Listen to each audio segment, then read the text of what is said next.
Ghost. 6 in the morning, I'm lighting up. I can see what I'm saying, ready for what?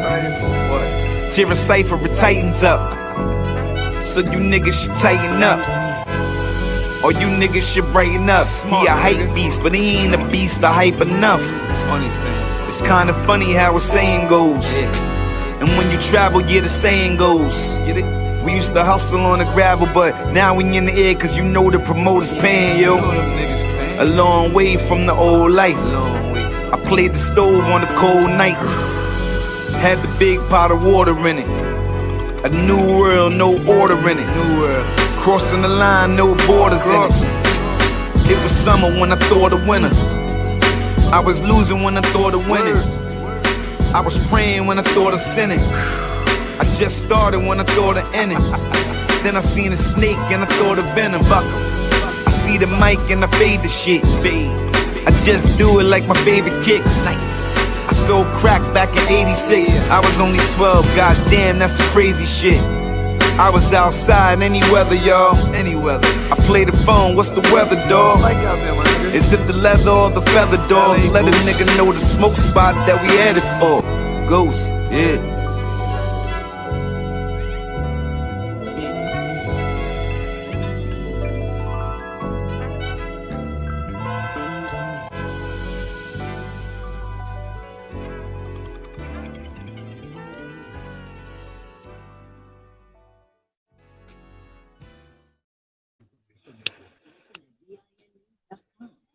Ashay. Peace and benedictions. Grand rising, all that good stuff. So we got a lot of fuckery going on. You know what I'm saying? After the first new moon of the year, you know, I'm on my Babe Ruth shit, you know, calling shit. But aside from the my attempt at levity, I've been listening to the Black Information Network, aka the Gaslighting Black People Network. And you know, that's where you can find all the stories to get you up in arms. You know what I'm saying? All the little fake stories, you know, they everywhere, but you know what I'm saying? Fake news is a real thing. You know what I'm saying? So I want to go in on some of this bullshit that, you know, I've been seeing in the news. Shout out to my man Eric Mays, you know what I'm saying, for making his way back to the news again. I'm about to pull his clip up real quick. I got a couple clips to go through. You know what I'm saying? Look at this motherfucker right here. This nigga look like he ain't playing no councilman motherfucking thrown game. out of meeting after unleashing a slew of racist slurs. First Ward Councilman Eric Mays was removed from the Flint, Michigan Council meeting this week after he attacked others on the panel of lawmakers with racial slurs. Michigan Live reported that Mays, who is black, called other black colleagues handkerchief head and gross, Uncle Toms and Sambos. The remarks have to do with his objections to his colleagues' support for Flint Mayor Sheldon Neely's agenda. He alleged that they're being subservient to white people, though the mayor is also black. I call them handkerchief head negress. I called you and Quincy Murphy handkerchief heads. Mays attacked fellow member Leda Lewis from Ward 2. Mays was then accused of disorderly conduct and ordered to leave. In other news, Trump makes last-ditch effort to save Peter Navarro from prosecution before being removed. Lewis called Mays an embarrassment. Why am I thinking of Ozark? To the Why am I city thinking of of Flint. Ozark right now? This shouldn't be normal. You should be embarrassed to even come up here and call anyone names, he said, according to the report. You're a disgrace to this council the way you attack others. Mays now will face a jury trial for disorderly conduct at a council meeting. He claims he's being treated differently as a black man from white members of the council who have attacked him in the past. Those attacks have been let me cut this off. This dude, he's a councilman in Flint, Michigan, you know, the place where they ain't got no water. Now, most people probably never even heard of this dude, Eric Mays. Let me get my shit right real quick. Most people never even heard of this dude, Eric Mays. You know, how do they hide this dude in, you know, city council? Who knows? You know what I mean? Same way they try to hide the fact that Flint, Michigan still got the water fucking problem. But that's a whole nother can of worms. You know what I'm saying? But this dude, he went to the bathroom in one sitting, and I mean, well, not a sitting here. In one hearing, he went to the bathroom. When they came back, they tried to say that he left and shit. And this is what happened. This is what he got to go to court for. Folks Right? laughing at me. Point of And I don't appreciate. point of It order. I has. know you, man. I know you had a colored boyfriend. You told me. What is your point of You order? told me. I think that we should stop talking about race totally. I ain't gonna stop talking about it. You got decent white folks and you got decent Councilman black Mays, folks. You got some that ignorant is your black warning. folks and some ignorant That black is your folks. warning, sir. What's my warning? That's your warning. My warning is that you sit and interrupt me No. when I was asking questions. Okay, you know what? So you see pretty much why they be kicking him out of situations. You know what I'm saying? Because he say shit that they don't want him to say. Now that's not the particular incident as to what he's going to court for, but that's one of the many reasons why he's been held in contempt, disorderly conduct, and all that kind of shit. But the incident in question was actually between him and two black women. You know what I'm saying? That called the people on him. So now we can give a better we got a better understanding of why he's calling people sambos and handkerchief head Negroes. You know what I'm saying? And a handkerchief head Negro is somebody who somebody who favors somebody else over their own people. You know what I'm saying? So handkerchief head Negroes, are the not from Africa people, the people that's not black, that's anything but black. They more into what white people is doing than what their own people is doing. But I'm gonna move on from that. You know what I mean? Because we agreed to, right?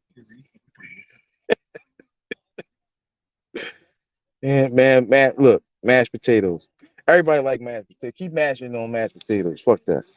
But what we got here? So you gotta be mad enough to get shit done. That's why I wanted to shout out the brother Eric Mays, because you gotta be mad enough to get shit done.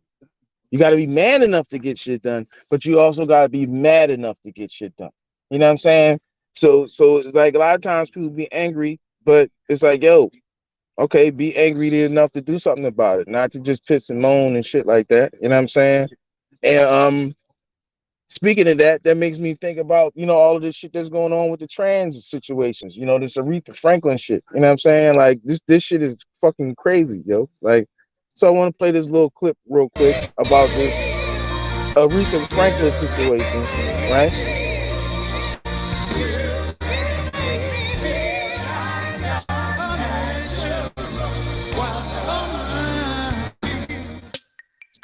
Now these dudes, they talk about there's no such thing as a natural woman. You know what I'm saying? And now they want to come down on Aretha Franklin, her lineage, and they want this song removed from rotation. You know what I'm saying? So in response to that, this song has now become either number one or up in the top 10 on the iTunes list. You know what I'm saying? Because these people want to be on some bullshit, and it's like, all right, the crazy thing about this shit, let me cut this weird music off real quick. The crazy thing about all of this shit is that,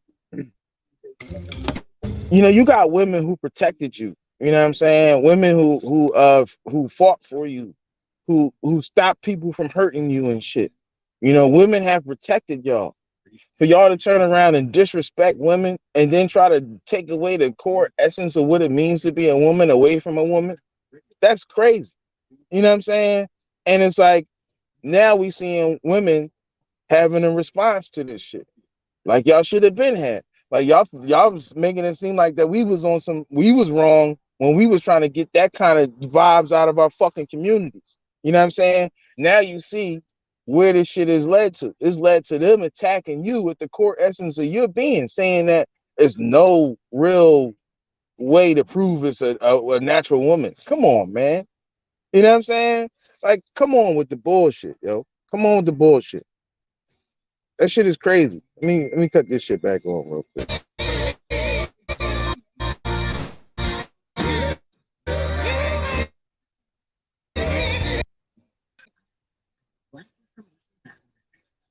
So in Nigeria, let's get to the rest of this shit right here. All right. So in Nigeria, they is not having the bullshit. You know what I'm saying? They're not having the bullshit. So it's going down in other parts of the world. You know what I'm saying? And they saying that, you should be in jail. You know, like I was a meme floating around. I don't know if it's real, but they saying a couple got arrested and they was meant to stay in jail until they could produce a baby. You know what I'm saying? Now I don't know if that's true, but you know what I'm saying? Everybody in the world don't agree with the kind of shit that y'all be doing. You know what I'm saying? And it's like, all right, if you're free to have your own opinion, and you gotta leave people alone to be free to have their own opinion. You know what I'm saying? That's and I'm gonna just leave that there because I know that's that mafia, them people is crazy. You know what I'm saying? But some other news in Nigeria, you know what I'm saying, is that there's big things happening over there. You know, ribbons is getting cut, checks is getting cut. You know, money is being shipped out. You know, we got the situation in Haiti. You know, where they saying they're gonna give some aid to Haiti, but let's do a backtrack real quick. Haiti didn't have no blow-vid problems, right? Until let me pause this real quick. I'm gonna pause this right here. Haiti didn't have no problems, right? And until their president was assassinated. Then when their president was assassinated, all these other foreign aid people come in with the blow-vid, blah blah blah blah blah, anti this. They send people to the Poconos, this, that, and the third, right? Now these motherfuckers got fucking cholera. Like, where the fuck did cholera come from? Like, this shit just made a fucking comeback. They just resurrected this shit. I wonder how that happened. I wonder what was in them combinations that y'all was throwing out. Them jabs and uppercuts and right crosses that you was throwing out. You know what I'm saying? When y'all was going southpaw and switching back to the traditional stance, you just hitting people with all kind of combinations. You went across the nation and hit somebody with a combination. Ain't that a bitch? And now these motherfuckers need aid because all of a sudden some shit that they didn't have before y'all intervened, now they do have. What a coincidence. You know what I'm saying? They trying to kill our peoples across the world, man. You know what I'm saying? And make it look like an accident, And it's like, all right, then they, of course, people want to make it seem like that they good saviors and saints and shit, like they come in to save the day and shit. You know what I'm saying? Yeah, that's how they got in this predicament in the first fucking place. You know what I'm saying? So, what we got right here? We got some shit from Ghana.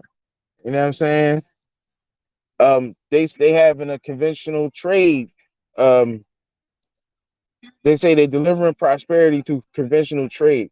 So trade is being picked up. You know what I'm saying? Of course, we know that's goods and services that make the world go round. These are some of the reasons why they don't want you fucking with the continent. Because there's things picking up. And I've been telling y'all that the next financial frontier is on the continent. They don't want y'all niggas in the States to be meddling in their affairs. They want y'all to be looking the other way, saying, oh, I ain't a part of them people. I don't fuck with them people, this, that, and blah, blah, blah. I ain't them. That's how they want you to be. That's the mindset they want you to have. You know what I'm saying? So while they doing that, all of this bullshit is not bullshit. All of this big time money shit is happening over in the continent. You know what I'm saying? And they playing the bait and switch, while these companies and countries is conversion on the continent to set up their next financial empires and get money and shit. Black people, just like in Ghana is begging black people to come back, right? you know, these motherfuckers is cutting deals, right? Look at what's going on. They doing big things over there. And they don't want y'all niggas in the States involved in none of this shit. You know what I'm saying? They want y'all to be looking the other way on some other I'm not from Africa bullshit. You know what I'm saying? They want you with your coonskin caps on, you know, and your moccasins. You know what I'm saying? That's what they It's, want you to do. You know, but it's it's like wrong. while you doing that, you could be linking with people on the continent that's begging you to come back, begging you to come up and set up trade and shit like that. You know what I This mean? is the wrong time to be talking about you don't come from Africa. This is the Right, wrong time. right. And you know, and it's like, you know, I try to get the root cause of where is all of this shit coming from, where these motherfuckers just come out of the woodworks just denouncing Africa. Just like my brother Chef said, why all of these motherfuckers start with denouncing Africa? It's an agenda. That shit screams in an agenda. And so the agenda is to get black people in the country, well, globally, to be disassociated with each other. You know what I'm saying? While we keep extrapolating the continent for wherever the fuck we want. And when the black people there that are educating themselves, they looking to do business, and the instigators is like, well, the black people in America don't fuck with you. And then the instigators in America is like, well, the black people in the continent don't fuck with you. You know what I'm saying? Every group of us got a story about how somebody else told us not to fuck with them. You know what I'm It's saying? called Yeah, don't fuck with so and mass so. Right. Don't fuck with these groups of people. They'll burn your house down. Don't fuck with the Jamaicans. Don't fuck with the Trinidadians. Don't fuck with the Haitians. Don't fuck with the Africans. Don't, you know what I'm saying? They want us, just like Malcolm said, they don't want to see no the African people connected globally. I see some of y'all Aborigines using Malcolm's picture, and he wasn't even on that type of bullshit. He was on connecting African people globally. You know what I'm saying? So, you know, these motherfuckers down, you know, I see the reason for the dissension. You know what I'm saying? It's a lot of Mhm. fuckery going on, and the fuckery is not in your best interest. Like, all right, like what do you stand to benefit from disassociating yourself with people globally? I You tell you don't this, benefit nothing. this is how crazy it is. If you're from the most mineral resource continent on the planet, and we're finding out new resources that can do all kinds of stuff. We're just finding out about some of the stuff that it can do. Right. And Like a lot of people is showing these rocks on Instagram. They're saying, oh, these rocks is electrically charged. So then now the fake fact checkers are saying, no, that's not real. Rocks can't harness electricity. They can only conduct electricity. Well, either way, that's showing you that the electricity that's harnessed in your body is being conducted through the fucking rock. You know what I'm saying? Either way, but these are the things that they don't want you to be fucking connecting with. You know what I'm saying? These brothers, like you said, finding minerals and shit, new shit every fucking day. They don't want you to have no interest in that. I mean, 80% of all the batteries in the world came from, 80% of the coltan came from the Congo. So that right there should tell you like there's a lot going on. Like these niggas over here be wanting to buy record labels and liquor and shit like that. It's enough billionaires and millionaires in this country. Black people, they could go over there and buy all the coltan. They could buy the mines and shit, and the Africans there will be glad to do business with them.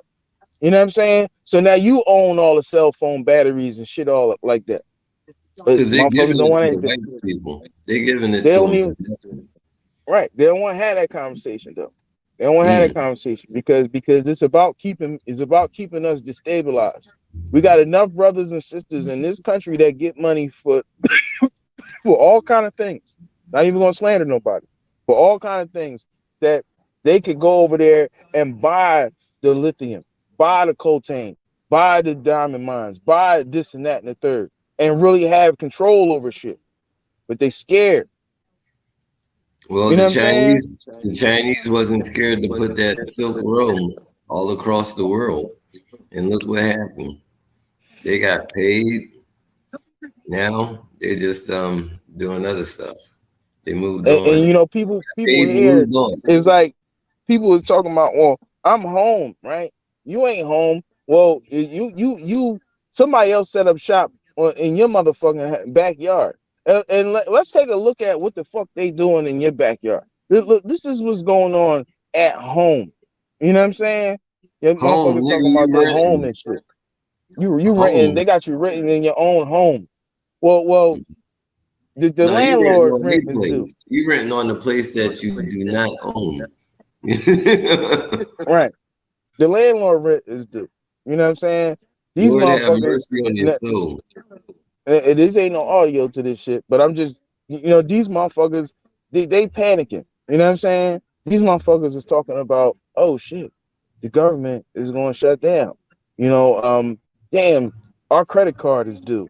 We reached the debt ceiling, right? What can Oh we yeah, what that's can we right. do now? Right? What can we do now? And see all of these things that they talking about while y'all arguing about identity every 25 years and bullshit. The damn government about to fucking collapse and they trying to figure out how the fuck they're gonna pay their own fucking credit card bill. You know what I'm saying? The government gotta pay its taxes. They be on y'all taxing now they didn't reach the debt ceiling. So all of the little amenities and bullshit that people enjoy could be like gone just like that if they don't figure out what to do in the next couple months or couple days or something. You know what I'm saying? Yeah, they're going to And just print more money. right, and just They look got at they just up here just chatting it up, just smiling and shit. Like, and it's like, all right, people livelihoods is at stake. They don't give a fuck. Their money ain't involved. You know what I'm saying? Scumbags. You know, it's like, all right, it, you're talking about a country on the brink of financial collapse. They just moved the doomsday clock up to fucking what, 90 minutes, 90 seconds to midnight or some shit like that, or some crazy shit. You know what I mean? And these motherfuckers is like, okay, well, this is the deadline before we gotta do this and blah blah blah blah blah. Nigga, like this is like, I all think right, they what was talking happened about, was, like I said, the whole Ukraine thing is stupid. They gave them almost $1, and then yo, their you can team. look at the charts. Like when they show the charts, this is because I really wanted to show this video clip for where they show the chart. You can see where the shit just in 1 year just went vertical. It just went straight up. And this is the year that this motherfucker is giving out all these millions and billions and trillions of fucking dollars. So yeah, of course we reached the debt ceiling. Like I've been telling y'all since this shit been happening, they trying to tank this whole fucking system with this fucking money, yo. All this shit they doing is intentional from the Trump checks to bailing out Ukraine and giving these niggas trillions of dollars and all that shit. Yeah, now we right where they want us to be. We right at the debt ceiling. I tell you this. This is what I don't understand. How come they can have a Haitian spokesperson and don't ever hear anything that's going on about Haiti from the Right. spokesperson? Man, But that they right just there. talked about giving them aid. Now look at the chart. See how it goes vertical? Look at the chart. It goes vertical. You know what I'm saying? Mhm. You can put the graphic next to that shit and say a fucking Joe Biden did that shit. You know what I'm saying? Let's run it back a little bit. You know what I'm saying? Joe Biden did that shit. He could say, yeah, I did this. You know what I'm saying? Hold on. Let me get it right. Oh yeah. They started All giving right, so money. they I thought start giving how much money they done gave Ukraine since they started this bullshit fake war over or whatever. close to $1 trillion. It might be over $1 trillion. And at the same time, they were only going to give 50 billion to like 50 African countries, and then Haiti. They just want to. I don't know what they want to do with Haiti. Yeah, they said they're gonna give Haiti think it was 56 million or something like that. I showed the graphics up earlier from the US aid website. I think it's like $56 million. So that's not even nowhere near how much they gave Ukraine. And these motherfuckers, Haiti been fucked up for how long? Didn't they just get hit by It's not even- they've been fucked up. They got hit with hurricane, earthquake. since the You know what I'm quake, saying? since They had the the first quake. they had a blackout a couple times, and then but look, even like I said, they ain't had none of that Glovis shit. Soon as they assassinated the president and they came over there with the aid, right? Then now these motherfuckers are cholera. And you know what I'm saying? And now we got to help them with cholera. It would look like y'all gave it to them. You know what I'm saying? Yeah. And meanwhile, we got a Haitian spokes lady who just don't give. I don't know. Maybe because she's not accepted in her country of origin. But man, that's just crazy. I'm like, man, it's like they put her up there so people won't ask questions. they got her up there. It's obvious. And they got this brother up here, and I guess he's supposed to be a financial expert or something, and he telling America what they can do to save themselves. You know what I'm saying? Now this brother, he should be saying to them, "Well, shit, this what the fuck y'all get." You know what I'm saying? He should be saying to them, "Well, where was that same energy when black people needed the money?" He should be saying to them, "Well, what about fucking reparations, bitch? Where our check at? Y'all gave these motherfuckers all this fucking money, and now you want to come ask me what can we do to get out of this financial situation, man? Fuck the hell with y'all." That's what he should be saying. That's what he should be saying. He's too busy worrying about Master's children. Right, yeah, but he a handkerchief head Negro. You know what I'm saying? Like the brother Eric Mays said. These is the handkerchief head Negroes that need growth. You know what I'm saying? They need growth in their integrity and their character and their vernacular. They need growth. These handkerchief head Negroes that keep helping these people, helping us into the goddamn slaughterhouse. These people they did this shit systematic. Like it would be like, man, listen, I ain't helping you do nothing. Just like Paul Mooney was like, man, I'm throwing trash out the window and white people come in the neighborhood and make them clean it up. You know what I'm saying? I ain't helping you with nothing. You would think they would be smart enough to see that, but there's a disconnect. They want to be like. But it's crazy. It's crazy that they would even ask a black person, a black man, what to do. Now all of this shit that how y'all be dragging black men in any other way that you can, but when the financial when you on your financial death's door, or you want to come ask some black people, oh yeah, how can you help us with this situation, right? Come on, man. But a lot of these stories is on some bullshit. So I want to switch gears and start talking about some of these fake stories. So I'm gonna go backwards into this. You know what I'm saying? If that makes sense. So since we're talking about disrespected black men, and I've been pointing out how these people been saying, they're basically showing you how they don't even give a fuck about black men and they don't exist in this new frontier, right? You know what I'm saying? See how and I just keep pointing out to y'all how they subliminally programmed to y'all. Do y'all see it yet? Do you see it? Do you see it? Do you see it yet? There it is. There it is. See what I'm saying? See what I'm saying? See, they keep showing you this. They keep showing you the white boys and black women together, and look at the context. They buying a house. You know what I'm saying? Why can't it be a black man and a black woman buying a house together? No, because they want you to keep seeing these white people as your way out of financial purgatory. You know what I'm saying? Get you a white man, and then you can close the deal on the house. You know what I'm saying? Now look, that shit ain't got nothing to do with the article, right? See the bullshit? Wow, that shit ain't had nothing to do with the article. Nothing to do with the article, but they keep subliminally dropping these little hints on bus stations, in ads, everywhere the fuck, you know what I'm saying? Attack on black men. attack on black people. Because if it's attack on a black man, it's an attack on black women. That's how we got to look at this.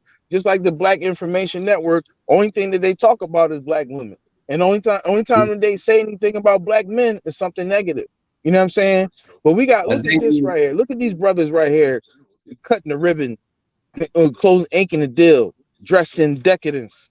You know what I'm saying? A lot of money in that picture right there. But they don't even want to show you no black people, no black men doing anything prominent. They'll keep bombarding you with this image that black men is this and that, and we can't do this and we can't do that. And meanwhile, black women is being programmed to stick together to themselves. Black girl follow chain. Where's the black people follow train? Where's the black family follow train? Where's the black man follow train? But you know what I'm saying? But it's like, it's bullshit. What you was gonna say? Well, I mean, it's all about the separation. It's a separation word. And see, once you have them separated, they can't win. Everybody knows that. I mean, the French blacks over in the Congo for over 60 years.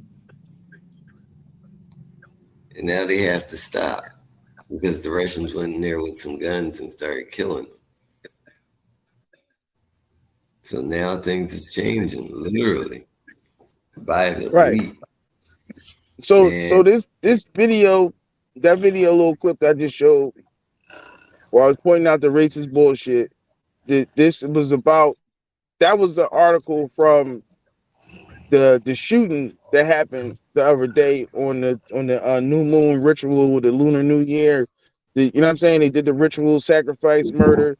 You know what I'm saying? Now they saying that this lady somebody was trolling her when she was doing the broadcast. So I'm gonna play that video clip of what happened on that previous post that I just did. Is that a post? I don't know. Whatever.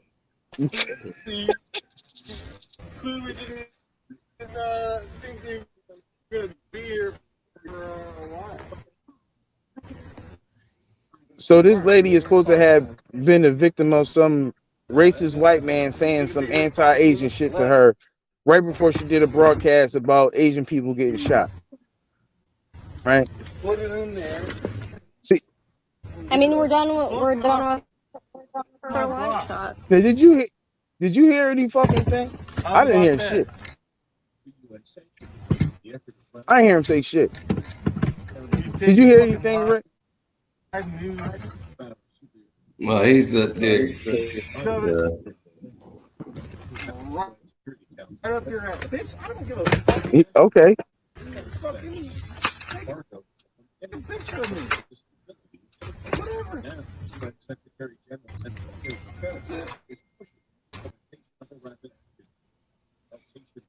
I'm still waiting for the anti-Asian shit. What happened? Did I heard him say, take this news, your live news, and shove it up your ass? How was that anti-Asian? See what I'm saying? So it's like they can fabricate, hate for other people, but like hate that's blatant in front of your face with black people, they turn a blind eye to it. You know what I'm saying? They mitigate it. They act like that. We angry, or we trying to gaslight y'all or something. You know what I'm saying? Come on, man. I'd be like, who said that? That might have been a compliment. As far as we know, this dude just don't like the news networks, so they try to paint him as a anti-Asianist, if that's a word. You know what I'm saying? This is how they string together. I do Asian news, so they hate Asian news, so they hate Asians. So that's crazy, man. But speaking of since we we rolling into this backwards, they talk about Mike Tyson. Supposed to got now some girl is saying that he raped somebody in 1990 or some shit, right? And she's suing him for $5 million. Now where the fuck she been at since 1990? You know what I'm saying? Where the hell this girl been at since 1990? And she's saying that the brother raped her, right, in 1990. And now look, I ain't even gonna put it past him. Mike is he say himself he was a fucking animal. So But I don't think he was no rapist though. You know what I'm saying? I don't think he had to rape nobody. But where was this girl? Where's she been at for like the past 30 years, yo? Like, come on, yo. Like, all right, like she didn't even all right. The nigga got locked up for rape in 96, right? What is 96? So why wouldn't she come out like just like isn't it like we see a pattern where all right, these sisters they come out, you know, these women they come out, you know, in droves. So it's like if one person says, yeah, he raped me, and then another girl will say, well, yeah, he raped me too. Like, you know what I'm saying? Because now she kind of like piggybacking the strength of the first girl. You know what I'm saying? So all right, this dude, if he raped her in the 90s, right? And then he went to jail for rape in the 90s, right? Alleged rape in the 90s, right? This girl still ain't never say nothing. He did a bid and went home. I mean, came home, went back to boxing. You know what I'm saying? Got in movies. And she still never said nothing, right? So why all of a sudden now in 2023, oh, this nigga raped me and I want $5 million? Come on, man. Come on, man. This is like again, like I've been saying to y'all, they always been stamping black people, black men. The only way, the only way that would work is if she got a kid by him. If she don't got a kid by him, that sperm is dead. Yo, in 1990, Mike Tyson was one of the richest black men in America. That sperm would be making grandkids by that time. As aggressive and ferocious as he was in the ring, he didn't have to rape nobody. Like he had girls like throwing pussy at him. Why would he? Like it doesn't make sense. Like why would you have to go out and take something from somebody when everybody's giving you something? Everybody's throwing something at you. Like here, that's like if you sitting in the house and you like, damn, I want something to drink, and you know, and everybody keep coming to your house and bringing you pitchers of water, juice. When any kind of juice you want, soda, you got all the kind of juices in the world. Everybody keep bringing you shit, sending you shit, right? And you decide, I'm gonna break in my neighbor's house and I'm gonna drink his orange juice out the refrigerator. Does that make sense? Why would you do what if I got all this juice sitting around me, people sending me fucking juice every day? Why the fuck am I breaking my neighbor's house and drink his fucking juice? But you know it'd be funny, check this out. If you break in your neighbor's house, right, and drink their juice, and they be like, oh, that's so cool. Can I get your autograph? Yo, like you would be like, they could be like, oh shit, damn, I didn't know that was you here. You can have the juice. Yeah, I just want the picture back so I can hold it for memorabilia to say this is Mike Tyson drank my juice back in the day. You know what I'm saying? So I don't like why would somebody wait fucking damn near what 33 years? You know what I'm saying? See how people put their signature on bullshit. So this motherfuckers wait 33 years to accuse Mike Tyson of rape. Grandkids. That's crazy. That's crazy. That's like, you know what I mean? That's like that lady that said that Bill Cosby raped her. Yeah, that's her sister. That's her little sister. Her aunt got raped by Bill Cosby. You know what I'm saying? They be telling us dumbass shit with these stories and shit. Like, all right, like now I'm just being back in 1962. I'm not. But look, we just being facetious right now. We're not saying that that's really what happened. But that's how crazy that they be. Like, even like I want to get to the story about the 6-year-old. Did you hear about the 6-year-old that's supposed to have shot the teacher? And they saying, oh yeah, this child made multiple death threats to the. Come on, man, it's a 6-year-old child, man. And they talking about we're gonna get to it. These people are so retarded. You know, it's like the crazy stories that they be saying. It's like. Wait a minute, what happened? Man, we're gonna get to it, man. It's a story about a 6-year-old kid that shot their teacher. You know what I'm saying? And it was like supposed to be like beef between the teacher and this 6-year-old kid that was ongoing, and the teacher made multiple complaints about it, and which end result is that she got shot. Come the fuck on.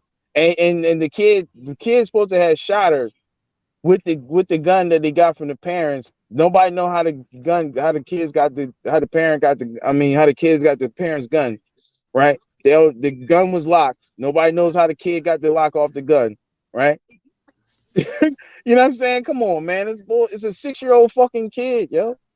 You know what I'm saying? Like, all right, when you was 6, most people can't even remember what they was doing when they was 6 years old. You know what I'm saying? So they saying that this young boy plotted to murder his teacher at 6 years old, and somehow broke into the lockbox, got the lock off the gun, smuggled the gun into school, and threatened other kids with the gun, right? And then eventually shooting the teacher after denying a search. So these people are saying that the school went to this 6-year-old boy and said, "Can we search your bag, little 6-year-old boy?" And the 6-year-old boy said, no, you can't search my bag." And they said, "Okay, all right. We heard you had a gun, but we ain't gonna search your bag, even though we did. Somebody told us that you had a gun, right? But we're not gonna search your little 6-year-old boy's bag." Y'all, but how do you believe this shit? Like, this is how much they dumbed us down that you can't see that this is like disrespectful at this point, yo. You know what I'm saying? It's literally surreal. It's like, how the fuck do you believe this? Because it's from the news and it's true. Just like with these people with this not from Africa shit, they show all evidence is shit in books, shit, and it's like, oh, it's old, it's in a book, it's true. Shout out to Joy Leary. You know what I'm saying? But just because it's old and in a book don't mean it's true. I can write anything. I can write that I created the universe in my garage. And 100 years from now, somebody can find my fucking incoherent writings and think that and start a whole new religion based upon some shit that I just conjured up one day. All right, you know what I'm saying? Check this out. Reason with this. How can you reason with people when you understand this? The people in China originated from Africa. Facts. I mean, see, to do this, the whole science, and they found out that their ancestors was black. Now, you black. Oh, we into the we 42, and I want to point out that they said the black boy got tased 6 times in 42 seconds. You know what I'm saying? We're gonna get to that too. You can't. How do you believe this bullshit? But wait a minute. What? I just had to point that out for the whole symbolic thing. I didn't mean to cut your wisdom, but it was 42. I'm looking at the time going, so I had to say something about this black man being tased for 42 seconds because that's the same magician bullshit that they do on us. You know what I'm saying? Because of course 4 and 2 is 6. So this man got tased 6 times in 42 seconds, and of course he's black. And you know, I've given y'all plenty of information about the number 42 and the connection with black people, and the number 59 and the connection with black people. You know what I'm saying? But so that means the good brother eight times a second. Yeah, but I apologize for cutting you short, and I want you to finish your point. That you was touching on the fact that black people originate from Asia, you know, and even Asians, you know, before I pass off to you, even Asians can't trace their own lineage past the 2nd dynasty. You know what I'm saying? So they say the 1st dynasty was some other motherfuckers carrying the flag of a phoenix. So I want you to expound on what you were saying, brother. Well, anyway, like the whole point is like even the Europeans, they came like how you want it. So what kind of logic? How does this thing start? Where does this logic go? Like it was another set of black people on the other side. Like I don't understand. There's no connection. Everybody can see how everything else is connected, but for some reason, the universe is concerned to separate all this. It just don't make sense. See, that's where you get like this. this people use shit like this for forensic research, right? So that's when you get down to forensic research because man leaves his fingerprint on things. Man leaves trash behind. Man has belongings. So when we find archaeological evidence of man leaving trash and his belongings behind, right? Then there's irrefutable evidence. Okay, these people brought this from here, right? Just like with math. Math is a signature. So mathematics, linguistics, religious attributes, these things didn't just cross 12,000 kilometers of ocean by itself. You know what I'm saying? Just like when people talk about Atlantis. Atlantis was the waypoint. Atlantis was the waypoint from in between Africa and North America. That was the waypoint. If you look, even when you look at the structures that's built, it's literally on a straight line. Like you can see where the pyramids in Egypt go in a straight direct line just to the pyramids in was it Tijuana or basically Central America. You know what I'm saying? Straight lines. And in between that straight line, the Atlantis was there. And that before that shit sunk into the fucking water. So these people brought their signatures of science, linguistics, you know what I'm saying? Literature, and brought these things across and left them where they, you know what I'm saying? That's what men do. That's what humans do. And not to try to, we know what we say when we say man, but in this hypersensitive world, somebody's gonna say, what about one? Or we love our sisters and our queens too. You know what I'm saying? And respect them for all of their greatness. So the whole thing is don't try to chop me up. Well, the whole word manifest, the word man is the key word, and woman. So it's still a woman can manifest too. Right, and a woman is a womb man, a womb man. Oh, you know what I'm saying? Now, even some people will say, well, a womb is a wound, whatever. That's whatever. But a wound is a womb man. So a womb man is, you can't be a womb man if you don't have a womb. You know what I'm saying? So when people talk about, oh, there's no such thing as a natural woman, well, how come you got to go and have a baby externally then? You know what I'm saying? Because a natural woman don't have to have no baby in a fucking crock pot. She got her own mechanics for that. You know what I'm saying?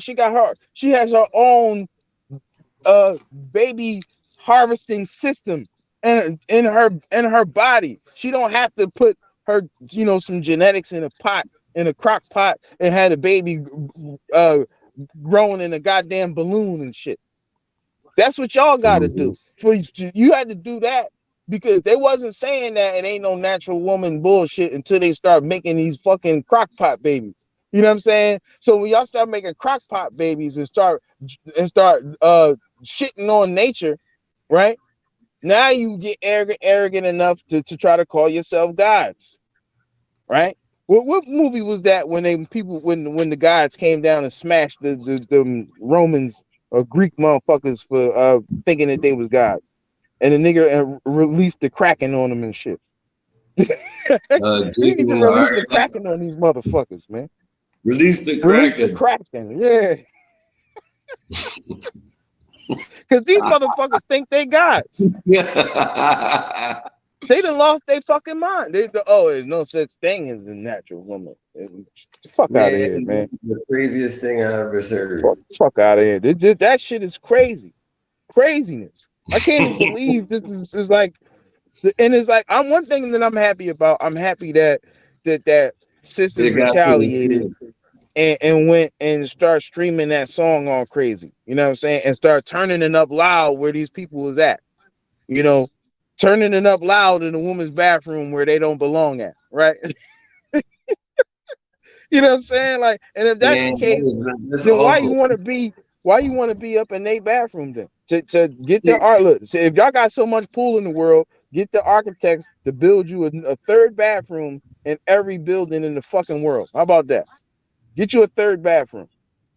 Since you got beef with natural women, if you got beef with natural women, then don't go in their bathroom. Then you know what I'm Man, saying? it's just Don't that go in their bathroom. Get you your own bathroom. it's sad. It's really sad. Respectfully, like you know what I'm saying? Like respectfully, I'm not trying to shit on you. I ain't even trying to talk about no disdain for you. I'm just saying that you know I don't go in a woman's bathroom because I'm not a woman. I'm not a natural woman. I'm not no kind of woman that y'all try to make up. I ain't none of that. So I don't go in their bathroom. So if you saying there ain't no such thing as a natural woman, then don't go in a natural woman's bathroom then. How about that? Because natural women don't need nobody to tell them that they natural women. I'm pretty sure of that. They don't need nobody to verify with them that they women.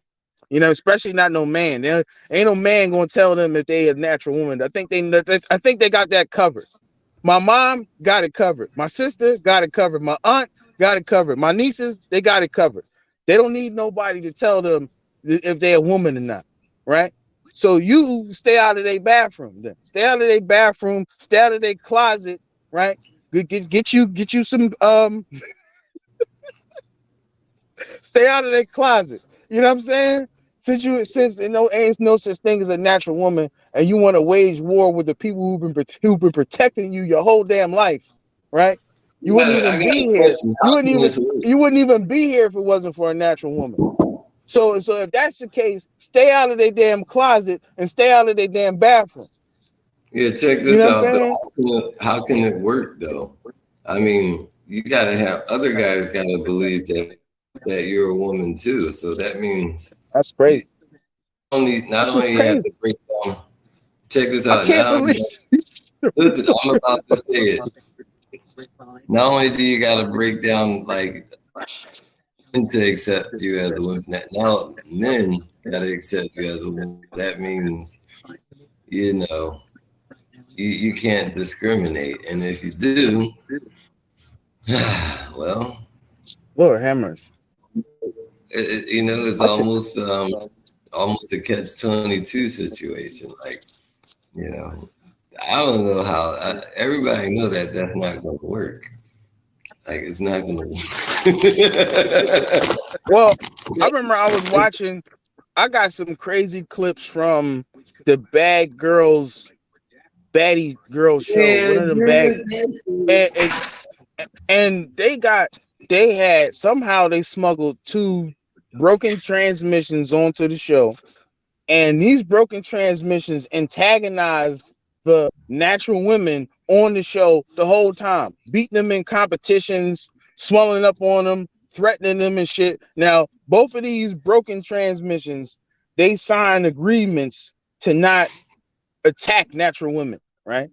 So, all right, if y'all want to, and this is one of the reasons why they want to challenge natural women, is because they want to put their hands on natural women. The whole time watching this show, these dudes keep challenging these natural women and say, "I'll beat you up. I'm gonna do this, do that to you." Stuff that they wouldn't say to natural men. You know what I'm saying? But they want to swell up on the women who've been protecting them, the women who've been giving them their earrings, the women who've been helping them tie their hair back in the ponytail and all of that, right? Now you want to swell up on them. Well, I'll put it Right? to you this way. I'll put it to you this way. If a man would see another man going, if a natural man would be seeing that going on, you know it would be getting punched in the face. And like a natural man ain't gonna let that happen to no woman. If I see a transmission antagonizing a natural woman, he know it's gonna be a problem. That's why they only do that around in that context. You know what I'm saying? Mm-hmm. Yeah, So it's that like, was man, like you protected your adversary. These people have now moved into positions to become women's adversary. So you know what I'm saying? But it's like they got you playing, they got women playing the gender war shit with natural men, but look who's taking things from you. Look who's trying to become you. See, anti, right? And like when people talk about the antichrist, right? They say, what is the It's almost like an antichrist? abusive relationship. The antichrist is described like, you know what I'm saying? So anti is not opposite. You know what I'm saying? Anti can look just like. So when they say the antichrist or the false light, right? The false light looks like light. So this false light that's coming in, you're a real antagonist because they trying to become you. Just like people who try to take Egypt away from us. It's people who try to destabilize us globally, right? They trying to become us. You know, these people they put us in the concrete. They come from the cave. They put us in the concrete jungle, and then they go live out in the suburbs, right? they go live by the waterside in the tropic areas and all where it's nice at where we come from, and they put us in concrete jungle. They trying to become us, and they trying to make us them. You know what I'm saying? They put the new birthplace of civilization at Mount Ararat, the Caucasus Mountains, right? And take it away from Ethiopia. They trying to become us and make us them. You know what I'm saying? It's been happening for a while. Yeah. It's an attack. It's an attack on black families. And I just can't believe that people don't see this shit. It's crazy, man. But you know, it's like we used to say all the time, protect the bloodline, black families. Right. So we're talking about surreal stories. So, you know, my passion is with my people. So, you know, I had to kind of go in on that. But we got to touch on these surreal stories. You know what I mean? So what else we got in the queue? All right. Here we go right here. We're going backwards into this. You know what I'm saying? What we got right here? That is now they talking about it ain't come up yet. Hold up. All right, here we go. Here we go. I jumped the gun a little bit. Google's anti-competitive conduct extends to 3 significant elements of the digital and buying process. This shit fucked up. First, getting up Google. Yeah, I don't know what's going on with the audio, but they talking about technology. This is the Justice Department. Let me pause this real quick because that audio is fucked up. So the Justice Department is talking about a lawsuit. It's like six or seven states. I think it's 8 now. Another one just joined. I think it's 8 states now joined the lawsuit against Google for fucking owning every fucking thing, YouTube included. So you know, hopefully, YouTube, your days are fucking numbered. You know what I'm saying? Hopefully, you know what I'm saying. Hopefully, they're gonna break up this motherfucking oligarch, this financial oligarch. You know, that's a baby oligarch because Alphabet owns Google. You know what I'm saying? So Google owns every fucking thing. And they saying, hey, y'all can't own everything, and y'all destabilizing other companies, right? You know, like all right, like right now, is a brother in over there in the continent. I forget exactly. I think it's Kenya. He got his own video search engine. So like, I was looking for a video this morning. Remember, I was trying to find his video, couldn't find it. There's a young brother who invented a search engine that is looking to stagger Google, right? So this is coming at the same time when this brother is up on the rise, and they trying to cut the way that this company is set up so that he can't win unless they got in. Unless they get a piece of his shit, he can't win. You know what I'm saying? And that's what this shit is about. And these motherfuckers tried to say that we're helping black people. Get the fuck out of here. Get the fuck out of town and take the ferry to heaven. I can't believe that these motherfuckers. That's Google's response to this shit. I was trying to play the audio clip, but the audio is kind of fucked up. You know what I'm saying? You know, maybe we try to get the tail end of it. Maybe let me try. Hold on. Yeah, I heard about Yeah, what was going on with that. That yeah, was it's crazy. done. It's done. But you know, these are surreal stories. These motherfuckers say that they helping black people because black people depend on their businesses to grow. You force There you black go. people to use your fucking platform, just like you're trying to force this brother in the continent to use your fucking platform.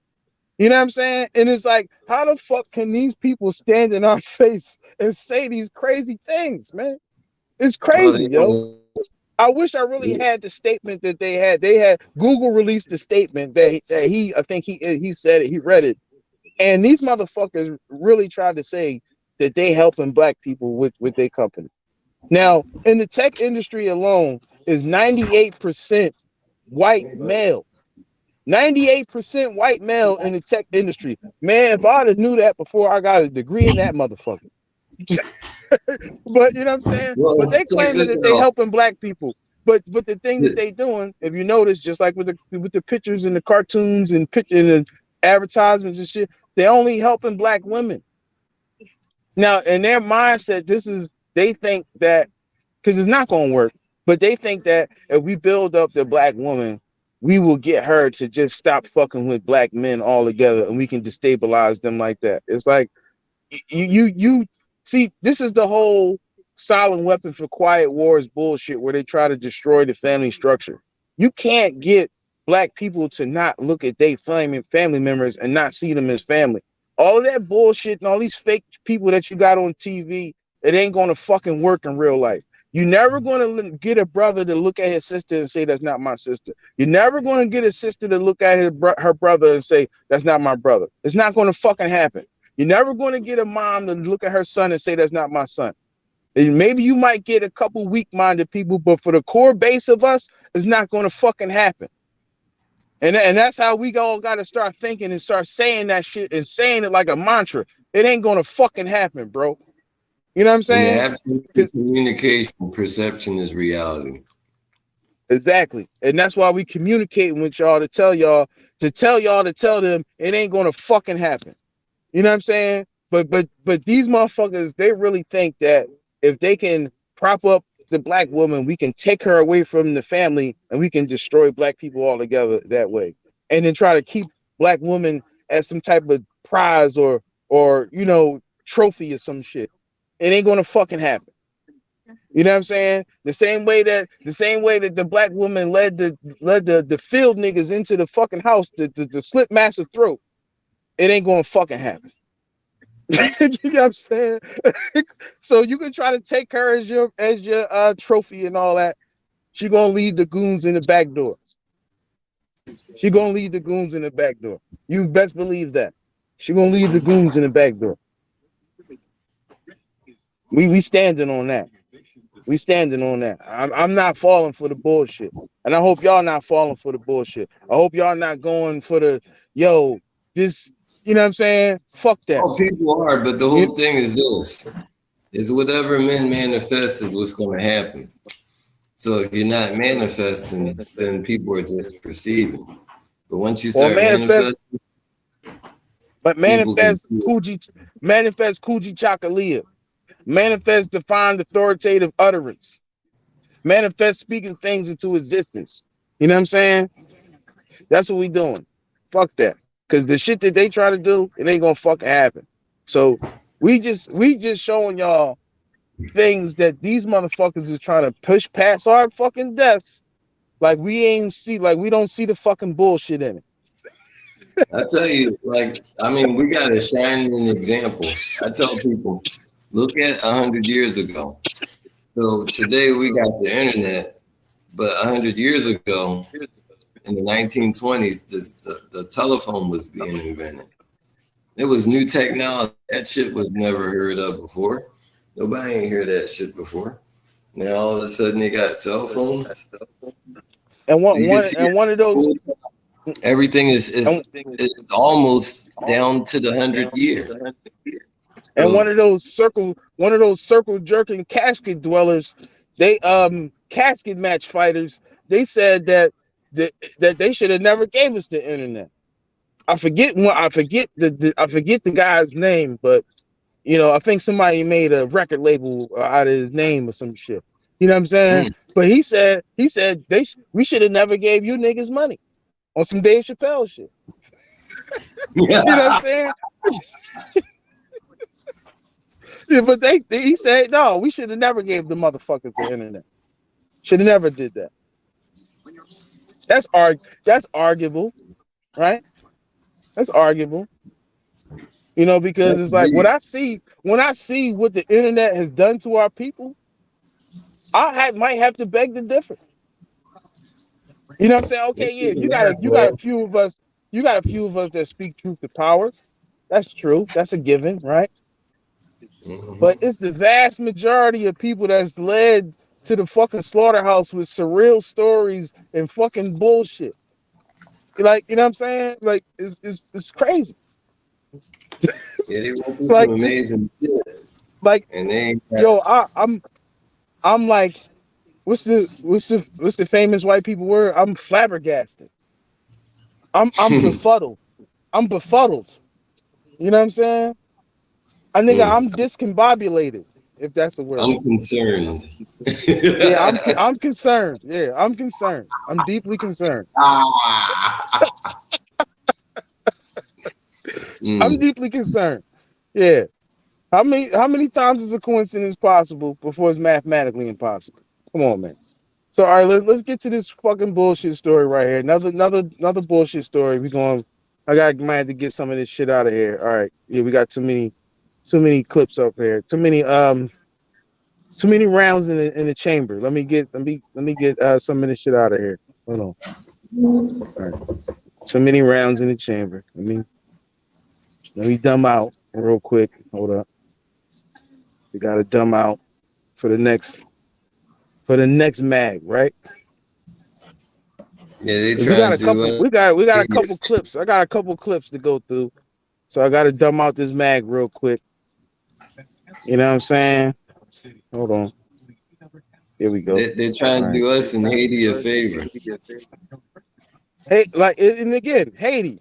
Like, I can't stress that shit enough. Haiti, I can't stress it enough. No problems. No Blovid problems. They was handling their shit on their own, right? Then come here come somebody come and pop the fucking president, right? And then the aid comes through, right? And then now these motherfuckers got cholera. Get the fuck out of here. We got a Haitian White House spokesperson. Listen, I don't want your fucking aid. If your aid turned into cholera, then what is this new aid that's coming going to look like? COVID-19. You can't say that. Oh, damn. The motherfuckers. Why is after a 6-year-old student pulled a 9mm handgun and shot him. Police say the shooting was intentional. Errol Reshef here with the story. Good morning. Come on, Good morning man. to you guys. You know, this story is just hard to fathom. That teacher is in stable condition and is recovering this morning. Police say after she was shot by that student, she managed to save the other children in her class. Authorities are now trying to figure out. Hold the fuck on. So I can't even get through the fucking dumbass shit. So after she got shot, she saved the other children in the class. From what? You know what I'm saying? From what? From what did she say? There was more bullets coming. But see, look, all right, if that's the case, see how they used to saying dumb shit like that. They used to saying shit like that. But all right, the tail of the tape is they try to say it's a beef between a child and a teacher. So all right, if the child got beef with the teacher, how the fuck did she say? How she saving everybody else? And what is she doing when she's saving somebody after she got shot? What is she doing? Is she holding pressure to the bullet wound? Like, come on, y'all, get out the room. And what is he doing while she's saving the rest of the kids? What, reloading? Talking shit? What? What is he doing? I don't What, think. you know what I'm I saying? think didn't he have only one target? Right. You see what I'm saying? So what is she doing? Think about it. Like, I can't believe this shit. Like, what the fuck? This shit be so stupid. Like, it's like, what the fuck? All right, what the fuck is she doing? What when he shoots her? Well, right? you know how Boom. it is when you kill somebody. Once you kill one person, you can't stop.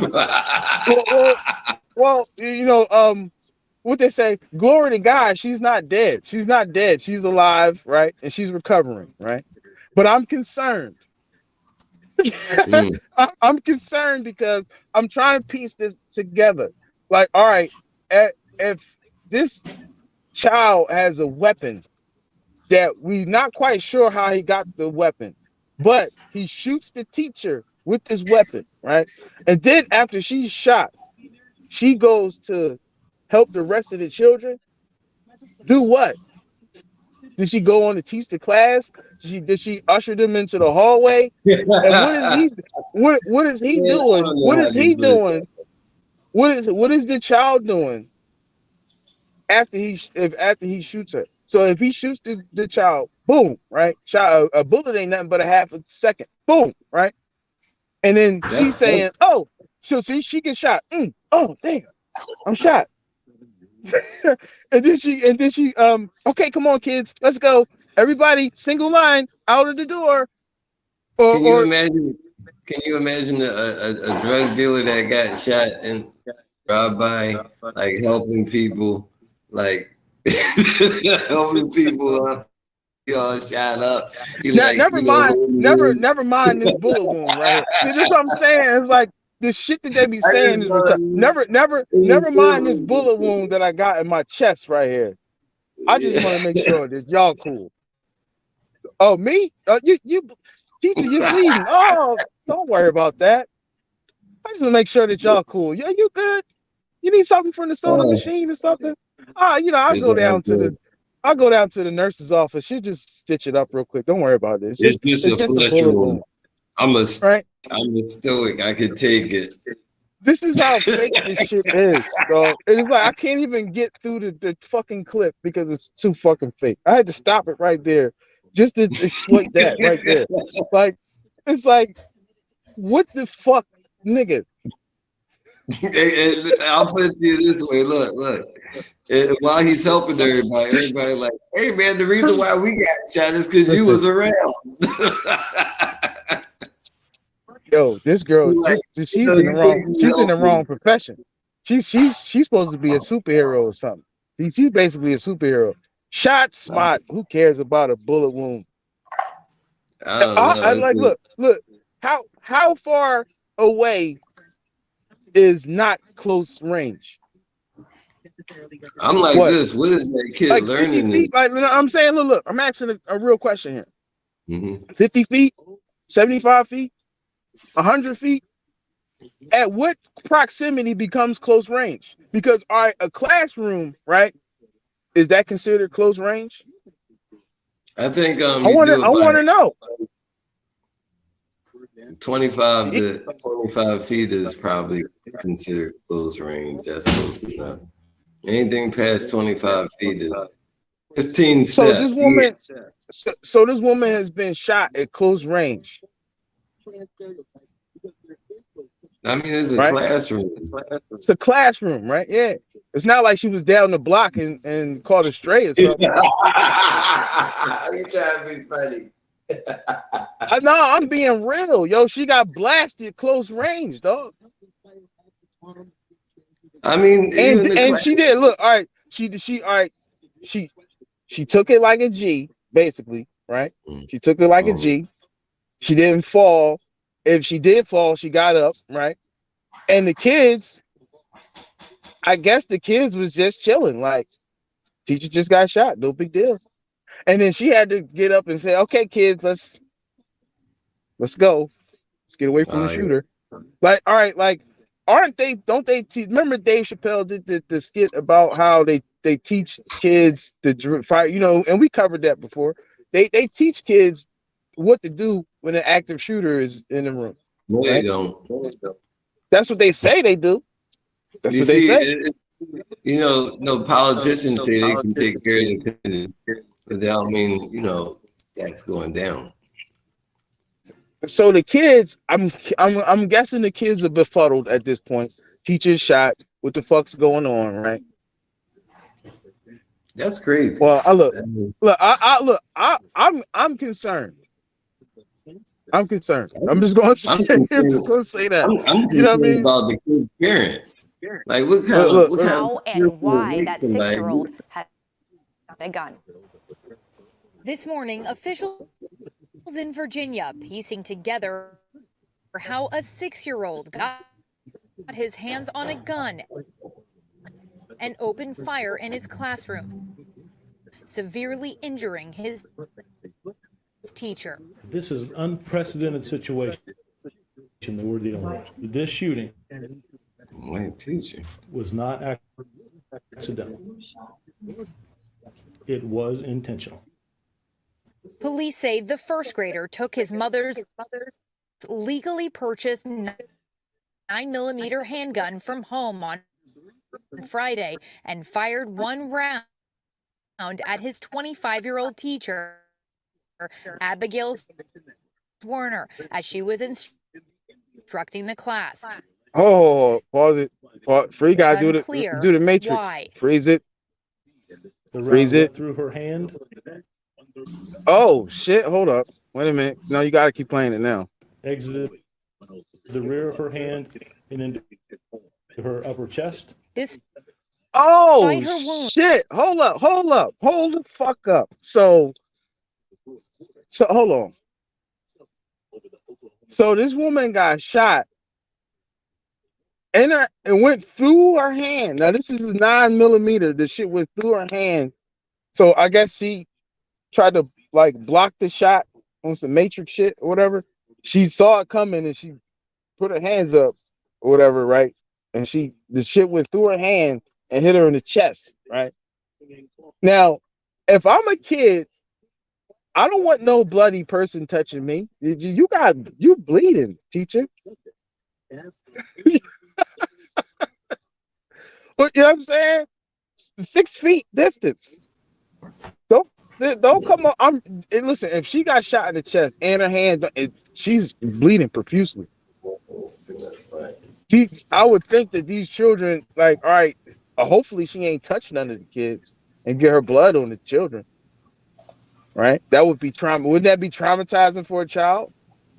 Wouldn't it be traumatizing for a child for a bloody person to just be around them anyway? Like, you should go seek help. What did he do? Who was his should have ran daddy? To the nurse office. Like, this is the one question that's never been answered. Check this out. This is the one question that's never answered in this whole thing. Who was daddy and what did he do? Who was this kid's daddy? And what did he do? The only thing they talk about is his mom had a purse. Well, Bill Cooper said things will happen like this. In that book, Behold the Pale White Horse, Bill Cooper talked about things just like this. And that day, and y'all can go and do your research to expound on that. No, because you know how these people be. And go. That's your homework assignment, man. That's your homework assignment. Zwerner, that's a good one, though. Managing to clear the other kids out of the classroom. Turned around to make sure that every one of the students was safe. I believe she did save lives. The teacher stumbling into the administrative office where LaWanda Sample Rusk was picking up her grandchildren. She said, call 911. I've been shot. Then she passed out. Those in the office Hold on. So that woman, you telling me that woman right there saw somebody? This is like some Alex Jones shit. Listen, let me say this as a disclaimer. I'm not saying that nothing didn't happen or did happen. I'm just saying this shit seems surreal. You know what I'm saying? So I'm concerned. I'm concerned. You I'm know, pretty sure the 6-year-old had a gangster conversation with the teacher, and the teacher didn't understand. yo, who is this kid? Yo, what kid is this? 6 years old? 6 years old? Who? Come on, man. Most people, like I said, most people don't even remember what they was doing when they was 6 years old. You Man, know, this write guy in the is like comment, Tupac. write in the. I gotta be a YouTuber for a minute. Write in the comments if you can remember what you was doing when you were 6 years old. I think this guy he was playing to be a child soldier. And like, share, and subscribe, and smash that like button and the bell and whistle. These are child soldier level individuals. What is? There's something going on at home, man. Man, there's somebody getting I think somebody might be getting a check. Whew. Until Man, they paying these people to make these We immediately kids like found this. towels and tried to put pressure on her wound. Mark Anthony Garcia Jr., an 8-year-old second grader, was just down the hall as the harrowing ordeal unfolded. We all went to the safe room, and then after Oh, my man got a Band-Aid on his face. For a few minutes, people. Yes, because he live in that black life. Police say a school in. All right, pause it. So you telling me that little kid witnessed what happened in that classroom, and you also telling me that woman that we just talked to, she seen somebody bloodied and like shot, asking her to call the police. That's what you're telling me. Okay, I just want to get that clear, right? Just want to get that clear, because if I was watching that video on mute, I wouldn't even have thought that. You know what I'm saying? I'm just wanted to make that clear. Employee restrained the 6-year-old shooter until officers arrived, finding the gun on the floor. Oh, so y'all restrained him. I guess that wasn't hard, right? That wasn't hard to restrain. So, all right, how did y'all get the little boy to put the gun down? They couldn't do to him what they would do to any other active shooter, right? They couldn't drop him, right? So how did they get him to put the gun down? Employees restrained the child. I was not there. I wasn't there. Listen, that's an excellent question. That's an excellent answer, brother. Thank you, brother. Thank you, brother, because we've been telling people you got to be okay with saying, I wasn't there, so I don't know. I don't know what the fuck happened. Man, I wasn't there. Right? But listen, I'm concerned because I'm trying to figure. I'm just trying to piece. Listen. I'm you right now. We are you right now. We just trying to piece this together as to, all right, what the fuck? How did this happen? How step by step? I'm trying to figure out how we get from point A to point Z or whatever. You know what I'm saying? Listen. How? Listen. My head's hurting a little bit. What? How? How did y'all get? How did y'all get the gun out of his hand? Maybe you know what? Maybe it was really truly it was because it was a beef only between the teacher and the kid. So it's like the kid wasn't trying to go on a rampage. It was like, no, I only got beef with the teacher. So it wasn't, you know what I'm saying? Man, he was pretty clear on what his motive was. Right. I'm trying to piece this together. You know, I'm not trying to be a planned theorist.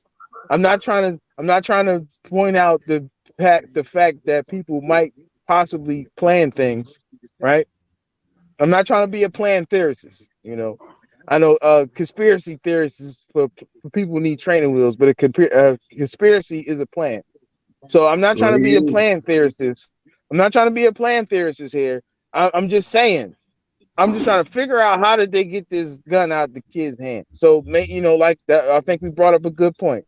You know, maybe it's because he only had beef with the teacher and it wasn't rampage situation, right? Cause see, what happened was after he done it, he was like, "I did what I did." What he was like, "What that was it." So he put the gun down, and then they could restrain him now. They couldn't restrain him until he put the gun down. Well, why they didn't restrain him when they got caught? Like it's just Because like they had to all of wait these till he things. was finished. You know what? I'm telling you, bro. You know what? See, you just throwing shots here. I'm asking real questions. I'm just saying, like, why they did. Oh, this is funny. All right, listen. It's not funny what happened, but this is funny how we're talking about this. So, all right, I'm trying to figure this out here. All right, so, all right, why It's they didn't quite simple. restrain They were him? afraid Why of they him. didn't restrain this little 6-year-old boy when they thought he had a gun?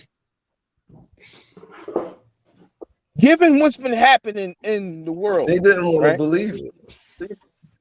They didn't want to believe it. My brother just brought up a good point. If you can read between the lines, they had to wait until they was done, and we just gonna leave it at that. We just leave it at that. You know what I'm saying? Man. They ain't want no smoke. The 6-year-old is under a temporary detention order and is receiving treatment at a medical facility. Police are still investigating Shit! how that child was able to. What kind of treatment is he getting? No more Grand Theft Auto. Special treatment. Right? No more Call of Duty. No more Nerf guns. Right? It's too late. I You mean, already know it's like, how all to right, do even it. like, because all of this shit, I mean, let's be honest, all of this shit is leading up to gun control, right? But it's like, all right, if y'all want to deal with gun control, obviously at the root core of the problem. If y'all want to take this route and say, okay, 6-year-old kids is shooting people now, right? How did these kids develop a love for guns, for weapons? Let's take a wild guess. Grand Theft Auto, Call of Duty, Nerf guns, Super Soakers. I got a better idea. Mattel, take a fucking pick. Take a fucking pick. How about the gun is the new daddy because the mom got the gun, right? Because daddy ain't there, so he brought his daddy to school. That's how I see it. But I'm making a point here. How much fucking money does Hasbro and Mattel and all these other fucking toy companies make off of fucking weapons for kids, right? What do you think that does to children? So when they talk about, oh, we need to sue gun manufacturers, why the fuck y'all not suing Hasbro? Why the fuck y'all not suing Mattel? Why y'all not suing all these other toy companies that's making all these fucking military type weapons for fucking kids to shoot water and fucking darts? Well, you don't have to make a fucking dart shooter look like an assault rifle.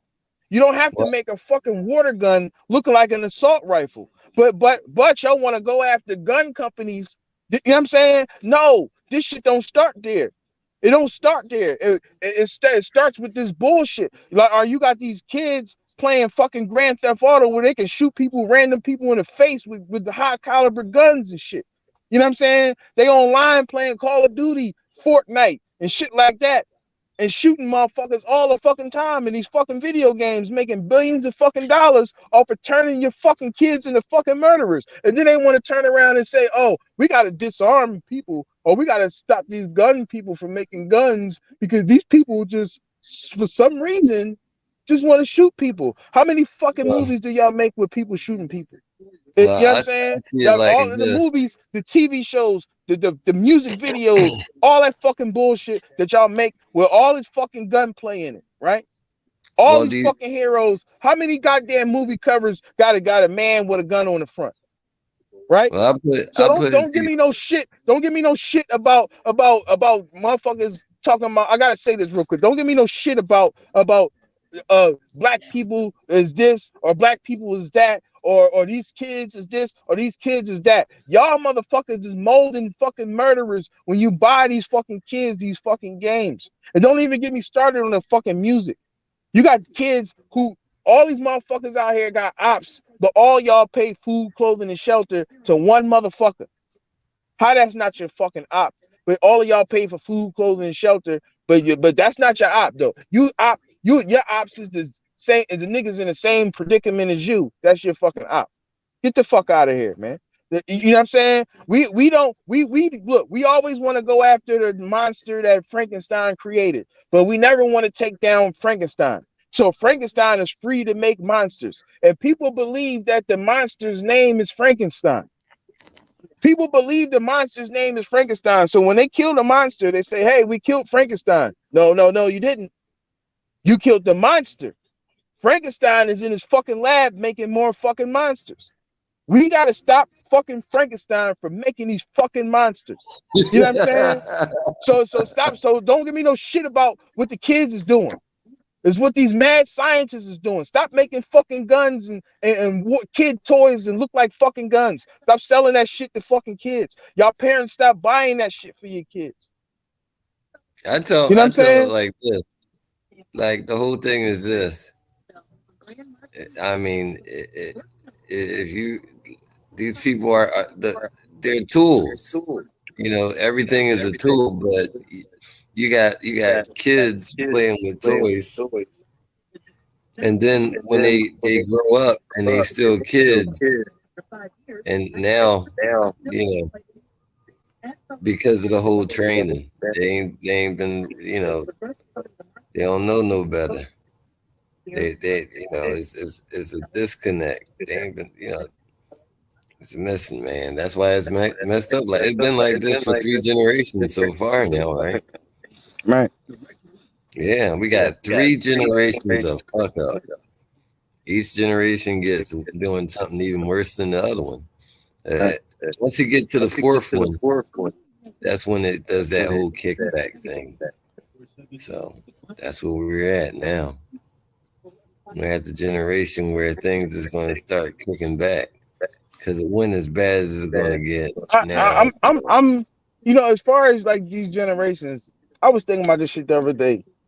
When they be talking about, all right, Generation X, right? And then they jump to Generation Z, right? What the fuck happened to Generation Y? They don't want you asking the why, right? They don't want you to ask why. But why the fuck are we at Z anyway? And what is after Z? Hello. Alpha. What the fuck is after Z? No, this then ain't you're the gonna Greek do alphabet. some Omega, Delta. This is like what the fuck is after Z? No, but I'm saying like when you look at the tail of the tape, the shit like Georgia Guidestones, for people for being forced to go on dates with men, people in the Pocono going to the Poconos, motherfuckers, you know, falling out. You know, we got people who we ain't seen them since they passed out. You know what I'm saying? You know, other people, you know, checking out way too early. All these different things, birth rate down and all that kind of shit like that, right? People about thinning the herd and the culling and we need to reduce the population and there's too many people here and all this other shit, right? And then y'all call this Generation Z. That's why I asked the question, what the fuck is after Z? Hello. Somebody need to be fucking paying attention. Jesus is not going to take the fucking wheel. It's not. If you think Jesus is going to take the wheel, you're going to be all up in the side of somebody's house or something.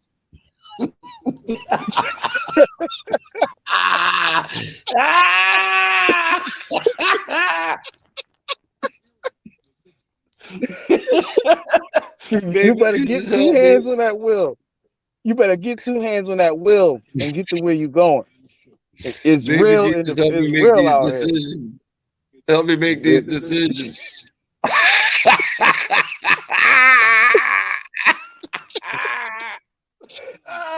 These are the trifles that going live, man. I would have to cut that part, man.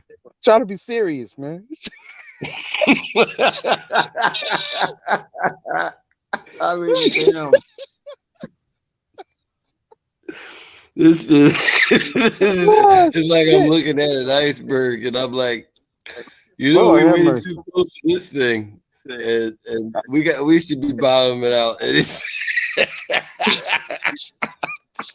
That's what I'm just saying. Like, listen, man, we on the highway, and the brakes went out, and I'm like, yo, the brakes went out, yo, on this car, cuz, and niggas is like, what's on the radio station? Hey, man, put on WDAS.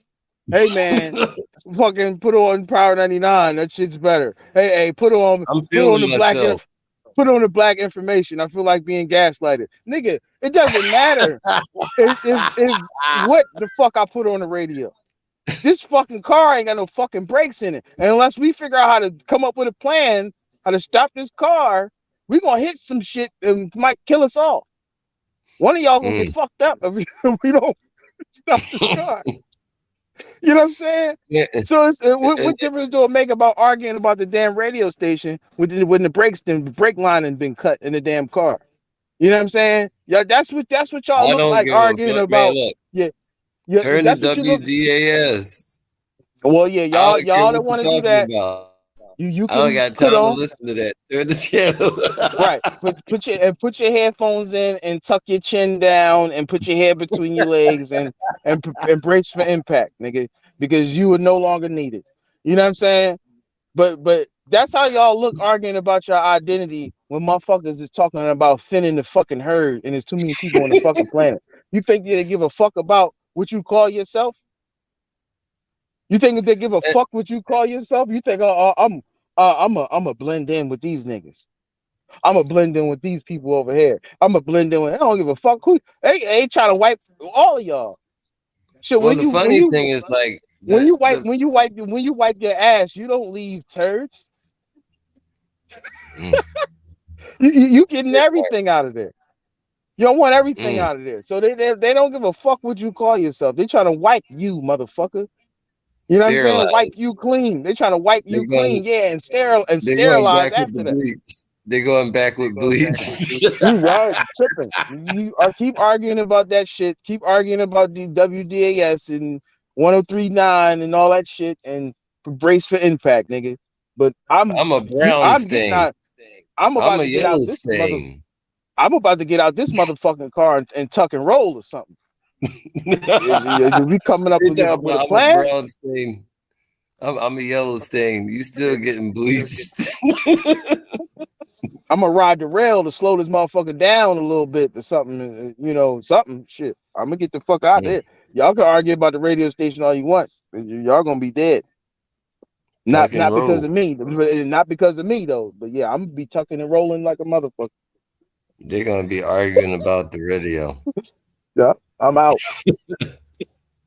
Now they actually physically fighting, like in the car. So they got and like they keep pacifying you and distractifying you with fake stories. You know what I'm saying? So let's get. I got a couple more clips to go through. Fake shit. You know what I'm saying? And a follow up to this fake story because this is a couple days. To get a hold of the gun inside his home. Officials are also now working to determine if the parents should face any charges. But this teacher was truly a hero. The first thing she asked the police chief in the hospital is, "How are my students doing?" Oh, wow. Incredible. And she did.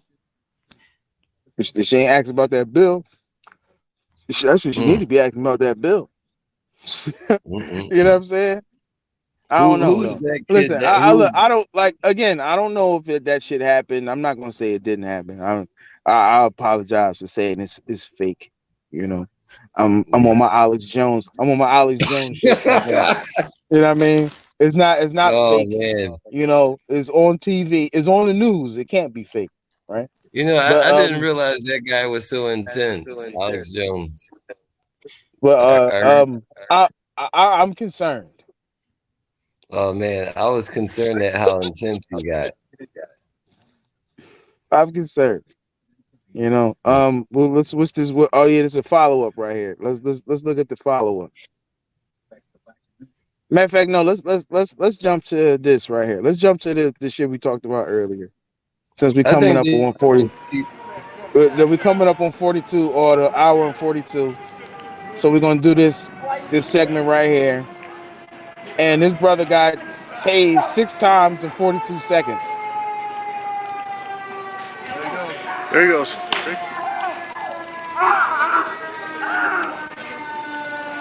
Oh damn! No, he got tased for 42 seconds. Yeah, that's what they said. That's a hot minute. Minute. God damn. Oh my God. They got a white shirt out there. I don't approve of Make this. sure his legs is up. Put the water on him. Listen. All right, listen. I gotta cut the sound of that. I don't approve of this. Listen. Black man screaming in pain. Come on now. All right. And for And the white man investigative yelling at purposes, him. I already know. I already know that the junkie. I already That know that taser is popping, bro. I already know the shock jock junkies is like, no, don't pause it. You know what I'm saying? But this shit it's horrific to watch. You know, I don't even know. Look, listen, I don't know what the fuck's going on here. I wasn't there, so I don't fucking know. But allegedly, they saying that this brother was tased 6 times in 42 seconds. You know what I'm saying? So I'm gonna play the rest of this clip for investigative purposes. I don't condone violence against people of any form or fashion. You know what I'm saying? I gotta give that disclaimer.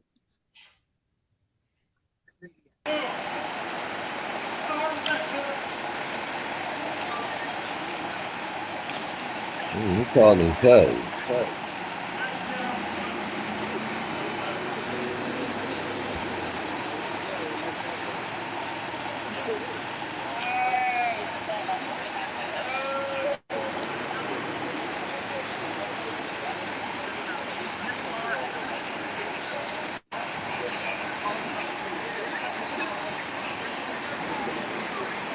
I think he's tased out now. They tased him to death allegedly. That's what it looks like. Really? Oh damn. Yeah, 6 seconds, 6 times in 42 seconds. They said he was trying to run, but he wasn't going nowhere. Oh, this is back Why when would you fry? Why would you fry some? Why would you fry somebody like that though? Why would you fry somebody like that? Like that's basically like cooking somebody in a microwave oven or some shit. You know what I mean? well, you ever back in the day in slavery Oh, times. hold on. Let me see what they're saying real quick. Hold on. I think he's not okay.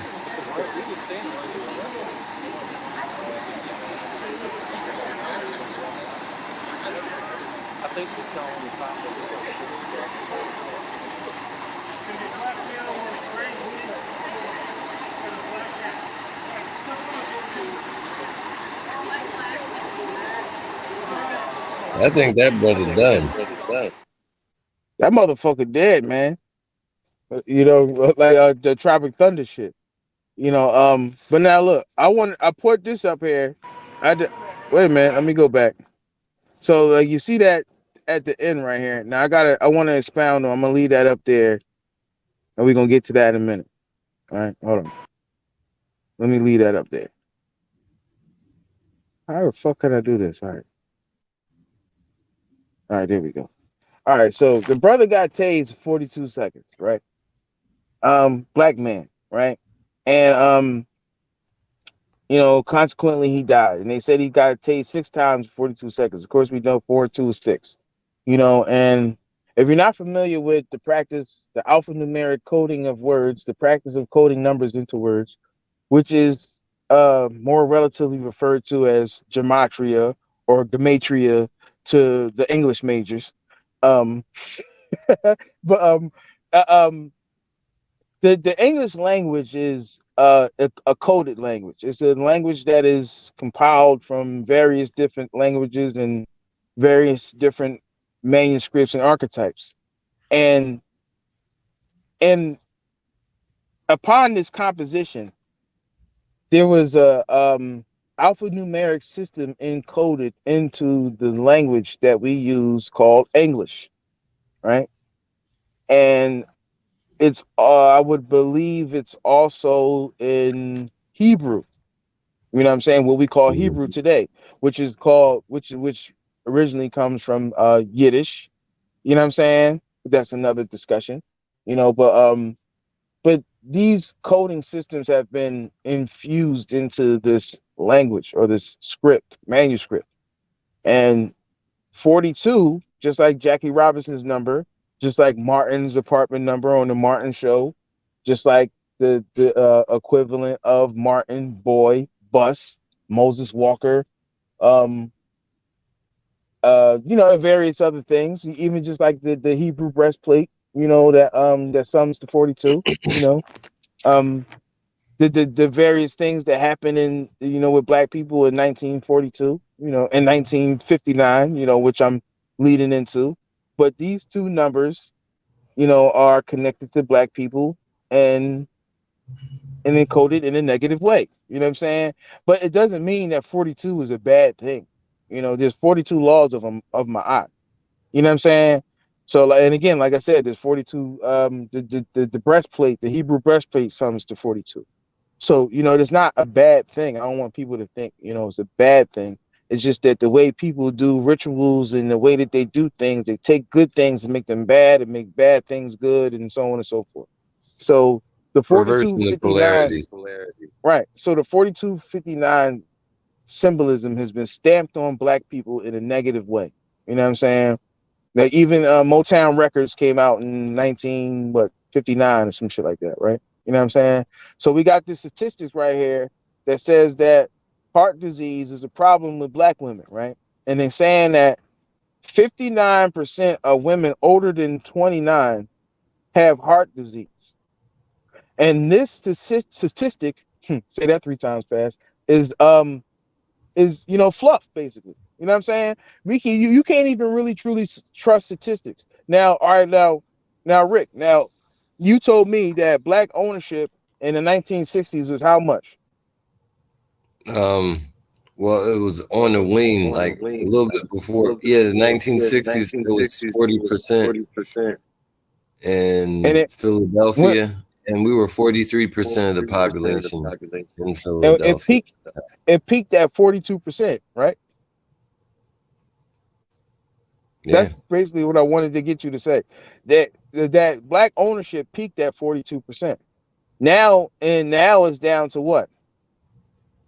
I think it might be at 1% now, but it was at 2.5 at 2019. 2.5%. So set to 2.5. 2 and 5 is 7. To delete this message, press 7. To save it, press 9. So we sacrifice things with severance.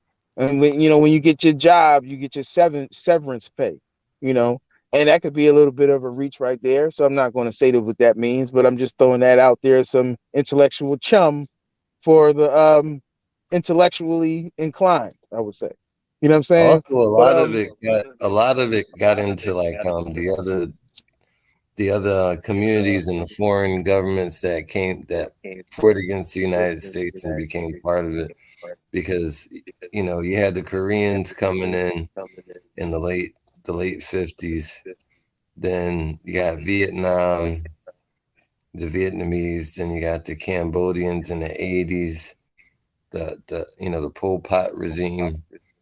Like it's like all those people, they came in, and even in today, like people from Yemen is coming in to the city and taking certain particular jobs in the black community. Taking up the sacrificial ownership that we once had, that has now been sacrificed. That job would be and severance. If they weren't there in that community, that would be taken up by somebody else in the community. But that has been sacrificed by somebody else. As the ownership that we once enjoyed has been sacrificed and severanced, right? severance from us, you know, and divvied up to other people, right? You know, so you know, a lot of these things have, you know, symbolic occult prowess to it. And occult simply just means hidden. You know what I'm saying? So, you know, just like with stats and shit like this, that they, you know, flaunt in your face, is that they usually they're using encoded language in front of your face, kind of like disrespecting you and shit, you know. And it's like, just like how we talked about how, like, the, you know, propping up the black woman, that's to destabilize black people altogether. You know what I'm saying? So it's not saying, hey, we just like black women and we don't like black men. So if you find yourself with favor with that, like, hey, well, they fuck with me, they don't really fuck with you. They just realize how And to important you, they realize how important you are to your stability. So we take you away in this fashion. It looks like we're doing something good that is ultimately going to hurt you. You know, like, it's like, all right, let me just throw out this statistic right here. They say black women are the most educated women in the country, right? But black women also have the most dysfunctional children in the country. See how that doesn't work in your favor? These people, like I said, in the document, they have silent weapons for quiet wars. When they talk about luring the women out of the home, when they talk about, in the book, they talk about the black man's guide to civil, I forget, I botched the title, but you know, I'll get it later. But the black man's guide to whatever, you know, they talk about how the government supplants the role of the father in the home. You know, all of these things were strategically done to destroy family values. Why and did it we was all destroy? done during the civil rights era. Like people Yep. have to understand that. Like And like right my after the man civil Pope rights say, era. the snivel rights. Hey, let's be civil. Let's be civil. I mean, Isn't it? Isn't we that should what you get say? reparations from the shit that happened in the civil Isn't it? rights time. Isn't that what you say when you're asking for the bare minimum? Hey, let's be civil. So you just asking for the bare minimum. So when you see other countries getting aid from other countries and other people getting offering humanitarian aid, right? That's because those people are acknowledged as humans. But when you have civil rights, you might not have human rights. And other countries are not allowed to get involved in someone else's civil affairs. Real simple, you know. So you know, more distraction, more periphery progress. You know what I mean? See what happened was they gave up sovereignty for civil rights. They had segregation. If you think about it, like they really messed up. Like if they could have just stayed to themselves and build themselves up, you know, then they could be looked at as equals. But you know, the way that happened, how it went down, it didn't go down too well. The So, you results know, but we say these things, you know, we say these things to point out, you know, the strategic nature of these people. So if you feeling like, oh well, you know, these clear people fuck with me and it's all good, no. In the long term, no, they don't. They're gonna wash you. This is gonna wash you later. You know what I'm saying? So you know, it's almost you gotta fight the good fight to survive, because they're gonna try to just wash you later when you don't have your protection. You know, and that's what they do to people when they want to conquer them. They get rid of their protection first, then they wash you. Because now when we wash you, you can't call for your protection. You see what I'm saying? they get So you while you're this is drunk. right. So this is strategic. They get you while you chilling in your mansion and you drinking and you're having a good time and you ain't had nobody to protect you, because they convince you that your protection is the problem. And your protection has to go, and your protection can't stay here, and your protection should pay child support, and you know, don't, never mind what happens to your protection in the street, and you know, your protection don't get jobs, and your protection don't get this and that and this and that, and there's no programs for your protection and no support for your protection, and now you just don't have protection. Now you're not So even that's a how part of it. It's so not that's even a how that part of it. goes.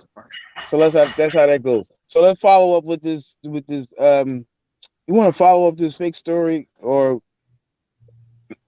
we talked to matter of fact, we gotta touch on this other. Now we talked about The heart the disease. the Asian thing. Now yeah, we just talked about. I just used that as a connection with the whole 5942 shit. But that's how they do shit. You know what I'm saying? So let's talk about let's switch gears here and let's talk about some shit that's happening in Philadelphia. You know what I'm saying? Shout out to everybody from Philly. Let's talk about this shit here in Philadelphia. So apparently University's campus in North Philadelphia were the subject of a meeting tonight. Well, it comes less than 24 hours after yet another student on Temple's campus was attacked. Action News reporter Annie McCormick working the story, joining us live tonight from Temple with details on the meeting. Annie. Yeah, Shari and Gray, this meeting was actually scheduled weeks ago. Students wanted answers from Temple officials. They say that they wanted more answers about what Temple is doing in regards to robberies, carjackings, and shootings that many students are falling victim to. But I think after this meeting, there's definitely a positive direction. I feel like the answers they gave just weren't satisfactory. Temple students filed out of a town hall on safety tonight. The meeting was held in light of consistent incidents of dangerous crime on and around campus. Definitely a topic that's still ongoing, especially since there's a lot of issues right here on the street, and off-campus housing is still majorly prominent. This is video circulating among students today. Students say the person heard laughing was one of several who assaulted a student around 9 p.m. last night near 18th and Norris. A half an hour later, police say there was an armed carjacking at 19th and Norris, where a student reported 4 men ages 14 to 19 took off with his vehicle and phone after pointing a gun in his face. Tonight, students left with mixed opinions over how receptive university leaders are, including the school's president and vice president of public safety. Like those sevens. I think that there were a lot of things that they were kind of dancing around. And I think that, frankly, Temple's accommodations and the resources that they offer to keep students safe just don't cut it without a significant police presence, creating an environment of safety and awareness. Do y'all see what's happening here? Now, criticism that some students told us was they didn't know that they could email questions ahead of time. You could do that again before the next town hall that is scheduled for February 3rd. For now, reporting live on Temple University's campus, Annie McCormick for Action News. Shut up, Andy. All right, that's enough of you. All right, now, do y'all notice something there? Did you notice something there? Rick, did you notice something that there's something that's missing in there? That's a hint for you. Something is missing in this video, right? Oh, well, the black people. Exactly. There's no black white people in there. In this video whatsoever. And the thing that I'm trying to tell y'all is that y'all in La La Land, when you think that these people don't have an agenda against you, you know what I'm saying? All of this woke shit and all this other bullshit and all this other shit that's going on, and you thinking that these people just drew back their fangs and they ain't vampires no more. They are still banging on you. They are still banging on you. You know what I'm saying? It ain't no black people in the city that is like fucking 98% black. And they ain't got no black people, nothing what black people got to say in this video. And did you also notice another thing? The girl said, they marginalized to what did they say? Off-campus housing. But at the head of the video, the woman says on Temple's campus. What is Temple's campus? What is Temple's campus? It said it right there. Philadelphia. North Philadelphia. Exactly. The whole North Philadelphia. Thank you, brother. Thank you. The whole. I got the subliminal message. They said It said Temple campus, and then they said they had North Philadelphia up there in big letters. So these people. Now, I want to package this up and take this to our brothers from the Lenape tribe and our brothers from the Turtle Clan, because They have desecrated the land. Talmud, like I said, Talmud is pissed. The rivers are not flowing.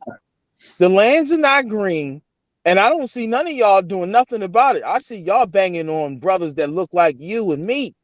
But you ain't doing nothing about these people who have commandeered and then commandeered what they commandeered already. They left North Philly for black people, right? The slums, right? The hood, right? And then Temple decide I'm going to build a campus where people live at. Where else in the world do you go to a college where the college campus is smack dab in the fucking city? The whole point of a college is to be away from the fucking bullshit of the city so that you can fucking learn. So it's to the people swallowing up the neighborhood. so the Literal. people who sent look, so now I want to speak directly to the people who sent their children to Temple University. You are fucking stupid. You are stupid because why would the fuck would you send your children to Philadelphia to fucking learn? No disrespect to Philadelphia and the fine people in it, but there is no campus at fucking Temple University. Temple University is smack dab in North Philly. So when these kids are walking to and from class, they are walking the streets of North Philadelphia. Hello, you didn't go to school like that. When you went to school, you had a whole fucking campus and you had acres of grass and birds and shit chirping and shit where you can, and peace and tranquility where you can sit and read a fucking book. These motherfuckers don't got nowhere to do that. They got bums and homeless people sleeping around them, people asking for change, people tapping their pockets, people seeing these rich kids walking back and forth, spending money, drunk and what have you, and they starving, and they turned my old house into a fucking dorm. And I feel some type of way about that. And I'm not saying that personally. I'm saying that speaking for somebody of the habitants of Philadelphia, where these people have commandeered whole sections of a fucking city, and you expect these people to go where? This shit you see that reminds house? me. My granddad used to own that house right there. Oh, you see that house over there? My aunt used to own that one. You see that house over there? They used to be Temple, they got I can't believe these motherfuckers. That's why I say this shit is surreal when you think about it. It's like, yo, it reminds me of when y'all burrow all the way out into the fucking woods and then you complain about getting attacked by bears. You are on the fucking bear's front lawn and then you mad when the bear is all up in your fucking shit. You up in his shit. When you know, just like when a crocodile hunter got bit by the damn shark or stingray. Nigga, you a crocodile hunter. You ain't even supposed to be fucking with stingrays. You ain't supposed to be fucking with crocodiles neither. But you somewhere where you ain't supposed to be at. That's you know what I'm saying? So if you sending your kids to Philadelphia to go to school, you are a fucking moron. Because there's no place, there's no campus, not Drexel, not LaSalle, not Temple, not Penn, none of these. How many fucking colleges can you have in a fucking city where people supposed to live at? What the fuck? Why do you think there's a homeless problem in Philadelphia? Because fucking Temple and LaSalle and Penn and all these other dumbass, they own places where people could be fucking living. You know what I'm saying? If you want to send your kids to school, don't send them to Philadelphia. They might get fucking robbed on the streets of Philadelphia. Don't blame the people of Philadelphia because it's the largest impoverished city in the fucking country. So you should have fucking did some fucking research before you sent your kids to go to college in Philadelphia. There's no fucking campus here. I'll tell them this. I'll tell them if you come into Philadelphia, you're going to go to school to Temple. Get one of these things right here. I got. Get one of these things, man. You're gonna need it. Gonna need a vest. You're gonna need a helmet. And you're gonna need a helmet would be fine too. Listen, you better have somebody, you better not carry debit cards and none of that shit. You know what I'm saying? Because you can't expect people who live in the largest impoverished city to stand down and stand by while y'all gentrify the fucking neighborhood and have all these people walking back and forth doing whatever the fuck they want in places where people once dwelled. Somebody's gonna get right. This is fucking insane that these people would even think that is that. What is, like, you see what you see in the video clip. You saw there's no black people in the fucking video clip. So that lets you know what they care about, how they think about you, and how they care about you and your community, or what used to be, or what you think it is. These motherfuckers are trying to watch. When you look at the video and you see nothing but white people in there, you're like, man, there's a lot of white people over there. Oh man, they do. That's North Philadelphia. Isn't that Philadelphia? Holy shit. What they doing over there like that? They interviewing kids from Iowa and Wisconsin, shit like that, that's going to be there for maybe 2 or 3 years and go somewhere the fuck else. While people in this city are permanently destabilized, so y'all can have open dorms for people to come and fuck up the neighborhood for every 4 years. So these like white politicians, you got these college students coming through the community like politicians, shitting on the fucking community every 4 years. For 4 years, they shit on the community, and then maybe some of them stay, and then they go somewhere else. Right? That's like a military tour or something. But how many people, right? How many people who live in this city who've been permanently destabilized, right? Trying to get on the waiting list for PHA because they can't even own a house in their own city because Temple, fucking UPenn, Drexel, and LaSalle, they got all the damn properties where black people can live at. There's only 4 families. There's 4 black families. The rest of them, everybody owners. That shit is crazy. And it's like, all right, what y'all gonna do about the problem? I got an idea. How about pick up and move your fucking campus to somewhere away from the fucking city? How about terminate all of your fucking contracts with all of those fucking properties that you own, pack it up, and move your fucking campus to a safer location? How about that? No, how about that? Or start cutting the check to the fucking people that live in the fucking neighborhood. Stop fixing that fucking neighborhood and stop fixing just your own fucking shit. Shit that you can commandeered and stole from people. That would be fuck out of here, man. No. Fuck out of here. If Temple and LaSalle and Drexel and UPenn and all these other places is gonna commandeer all this much space in the fucking city, then the niggas should have fucking jobs. Niggas should be getting paid. Because y'all taking fucking space and food from people, you're taking food out of people's mouths, all of that shit, and you turn around and blame these people for what they fucking do to fucking survive. Bullshit. I call bullshit on all of these fucking educational institutions in this fucking city for fucking raping this fucking city, raping the people of this fucking city. No Vaseline.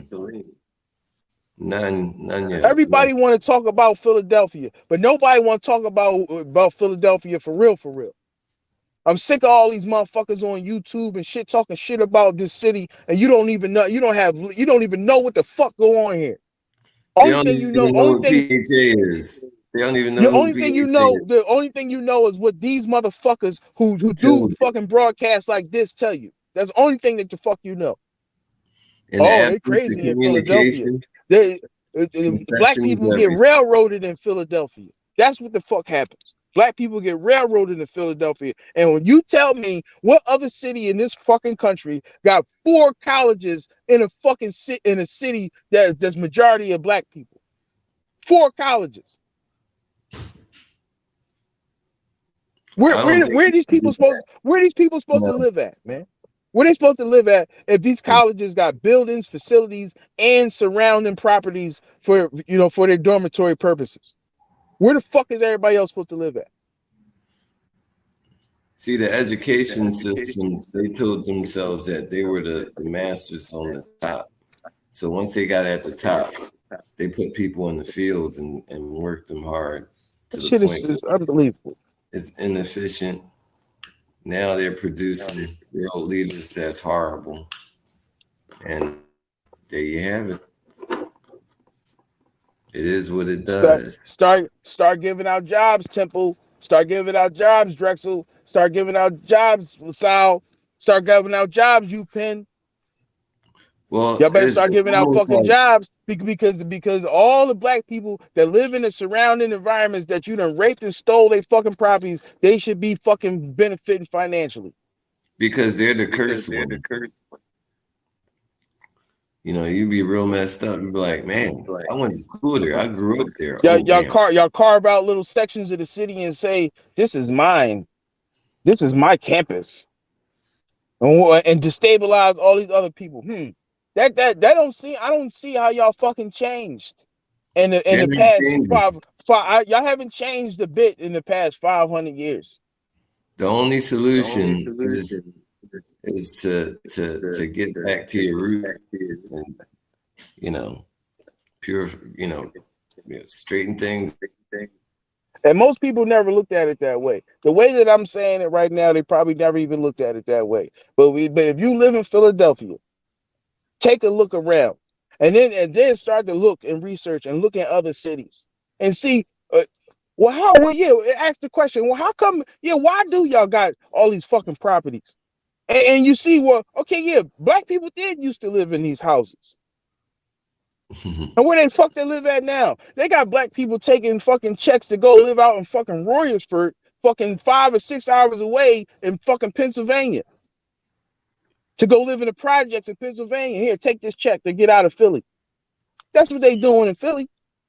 Descendants of slaves moved out. They stayed being culturally. So they can have parades. So they can have parades up and down Broad Street and got worried about what they consider to be the riffraff. So you know what I'm saying? So they can gentrify the neighborhood and put businesses and coffee shops all where black people used to live at, and turn all that shit into campus area and just we ain't got to worry about them black people because they're gonna be gone anyway. See, black people thought that once they got integrated, they were going to be pulled up. They were going to be raised up like the Irish. That didn't happen. Integration didn't work that well. It's the illusion, just like our ancestors said. It's the illusion of inclusion. The illusion of inclusion. You ain't there. It's just like this video clip. You ain't in it. Like the bullshit. It's a big club, and you ain't in it. Man, I mean, they need to realize it's too much difference. All right, so we jump forward. Like this, if you look at how the culture, the Koreans, when they had the corner store, how their culture was so separate and like men too well with it. But the Dominicans, they came out over here. You see that people is speaking a little Spanish, you know. It's an interchange going on, but there was no interchange with the Koreans like that, like with the Spanish, because it's more of a connection. And look, I'm glad that you brought that up. And look, because I was gonna play this other clip, but since you said that, I gotta stay on the subject. I'm gonna pull.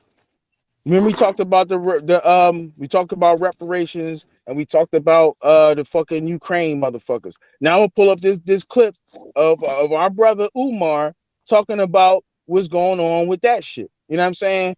And I'm just gonna highlight this for all of these not from Africa. I'm home already. America, Aborigine, all y'all motherfuckers. You know what I'm saying? You gotta be kidding. Highlight this shit right here for y'all motherfuckers.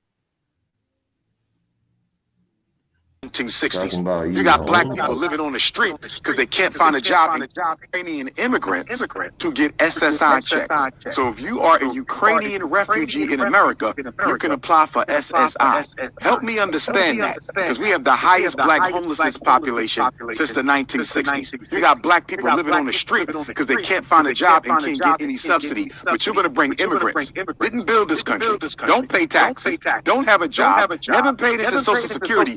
But they're going to get Social Security benefits. You're taking from black people and giving to white immigrants. If that is not the greatest example of white privilege in this decade, I don't know what is. That's not a civilization. To neglect those who built the country and give their resources to white people from another land. is one of the greatest examples of disproportionality, bias, racism, and discrimination I've ever seen. And at the same time, you're sending the Haitians back. Haitians got to get on a boat and go home, but the Ukrainians can come get free housing, free medical, free insurance, and an SSI check. But at the same time, white people tell black people, get off welfare. When are you going to tell the Ukrainians to get off of welfare? And the irony in sending the Haitians back, why is America the size she is? The Haitian Revolution bankrupted Napoleon's France. He had to sell for pennies on a dollar the Louisiana Purchase, which tripled the size of the United States. America is the size she is because of the Haitian people, but you send them home, and Ukrainians who never did nothing for you, they get to get black people's reparation money. Right. So that's why I said highlight that shit for y'all motherfuckers to talk about. I'm a real American, and blah blah blah blah blah blah. Right. Now, two things there. Right. The latter part of what he said, and the first part of what he said. You know what I'm saying? These motherfuckers, they giving them motherfuckers money. They giving them motherfuckers checks. They giving them motherfuckers shit that they owe us. No matter if you Native American or you African or whatever the fuck you want to call yourself, these motherfuckers owe you a motherfucking check, right? And you ain't getting it. Just like you wasn't in that last video clip, you ain't in it. You know what I'm saying? So these motherfuckers is giving checks to some other motherfuckers, giving them humanitarian aid, right? But you a civil matter. You get statues. You get statues and shit. You know your whole bloodline been treated like, black people. You're gonna not claim it. Because we let black people, we let black people lead us. That's okay with statues and streets named after them and shit. You know what I'm saying? Oh, you got a street named after you, but the street is fucked up. The people on the street still gotta scratch and struggle to survive. But the street named after you though. Get the fuck out of here. You got a statue in the park, or we got one statue removed and replaced with another statue, while other motherfuckers is getting checks. You know what I'm saying? And see, and motherfuckers keep trying to put themselves in position that this is my birthright. And I'm going to get these people to give me something. That's all this anti-Africa shit is about, is because you think you're going to put yourself in a better position to receive something. Oh, this is my land. This is my birthright. They're going to give me this. Nigga, they giving out shit all around you, nigga. You know what I'm saying? Like, they have made their mind up. They ain't giving you nothing. The thing is, you know what I'm saying? The real question is what you're gonna do now. Like it's crazy. Like it's crazy to even think that shit when the attacks haven't stopped. I'm showing y'all all the time how these motherfuckers is dead. I ain't even get into I could do a whole segment and just in the movies and TV shows how they attack us. And I'm gonna have to get into that when I get more time. I'm gonna get into that. But it's like, yo, these motherfuckers attack us day in and day out. So how the fuck you think people who ain't even stopped punching you in the face is supposed to give you something? They still punching you in the damn face. How they gonna give you like think about it, really think about that. They're gonna give you something, but they ain't even finished fucking you up yet. I ain't even finished. They haven't even finished fucking you up yet. But you try to get to the end. You try to get to the end. Like, well, can you? Like, that's like somebody. If somebody is beating your ass in the street, are you gonna ask them for a fucking glass of water while they whooping your ass? You think they're gonna stop and get you a glass of water? You know what I'm saying? like seriously. You know what I'm saying? You think that's gonna happen? Not with these people. They got a bad reputation. You know, that's not gonna happen, They're not gonna if they haven't stopped fucking you up, if they haven't stopped doing shit to you, then why the fuck do you think they're gonna give you something? I don't give a fuck what you call yourself, what position you try to put yourself in to try to receive something. They done made their mind up, they ain't giving you shit. And the shit that, and look, they can't give you shit because the shit that they giving, the shit that they give you, look, put together what we've been talking about here. The early part of the show, we talked about how these motherfuckers have reached their fucking debt ceiling, right? They show how the shit skyrocketed and went up. Your man Joe Biden us some time.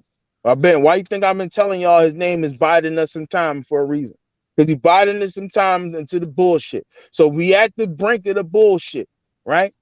Listen, peep the titles of these videos that I be making. We at the brink of the fucking bullshit, right? So now the financial debt ceiling is there. They gave out trillions of dollars to Ukraine. What the fuck money do you think they got for you? Like really?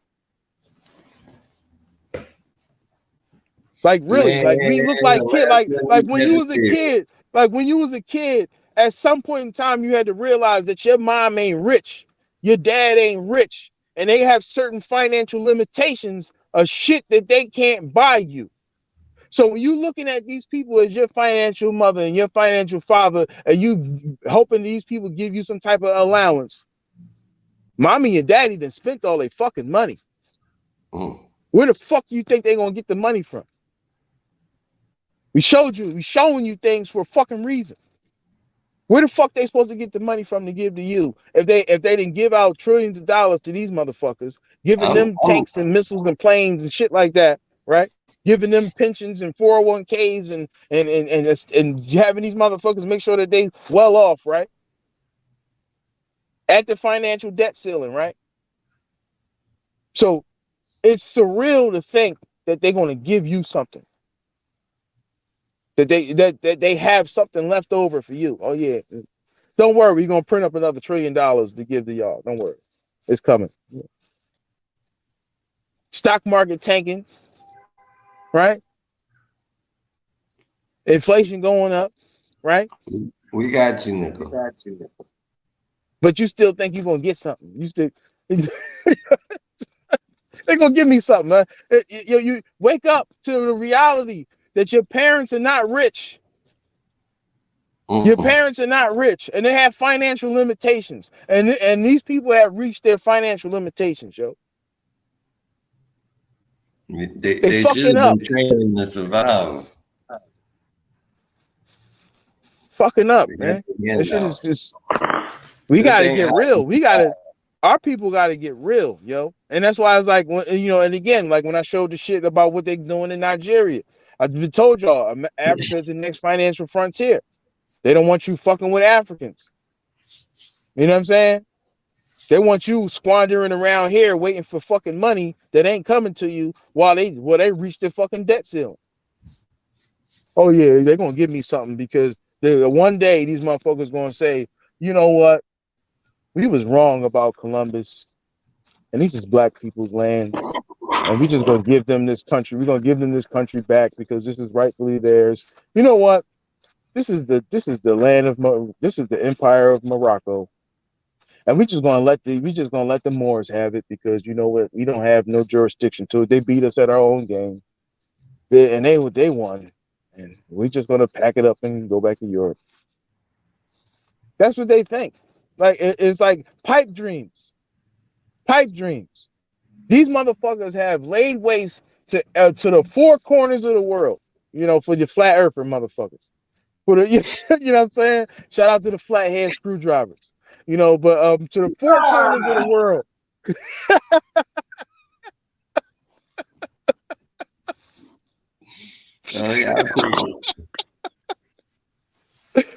But these people lay waste to the four corners of the world, man.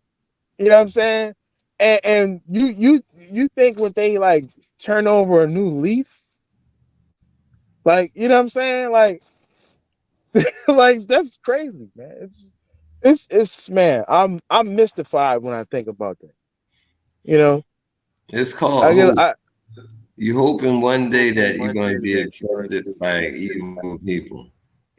Yo, hope is the same thing that drove people that were marooned to drink seawater and die. Hope.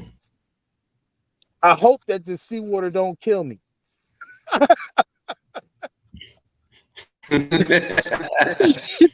This nigga's got you drinking seawater, man. On an empty stomach. Come on, man. You ain't even eat that. Yeah, on an empty stomach. All right, well, what else we got here? All right, let's backtrack a little bit. We had the little clip of the Asian lady up here, and let's do a follow up with this shooting of the kid shooting the teacher or whatever. Let's do a follow up with that shit.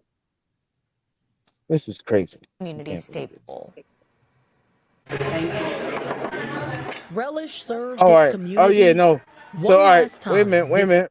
I gotta pause this. So this is another Philly story right here. You know what? See, look, I didn't even have control over this. The universe says so. Since we on the Philly stories, right?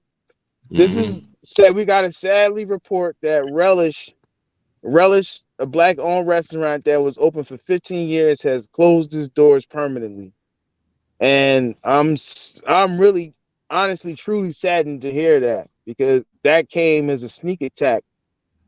You know, that's what I'm calling it. You know, I was just in there a couple of days ago, or maybe obviously not a couple of days ago, maybe like a week, 2 weeks ago, or something like that. You know what I'm saying? And I was just like, damn, this joint is just so live, like, you know, and it's black owned and shit. Like, so it's sad to hear that this place is closed. You know what I'm saying? It's closed because we rather go to Roof Chris, right?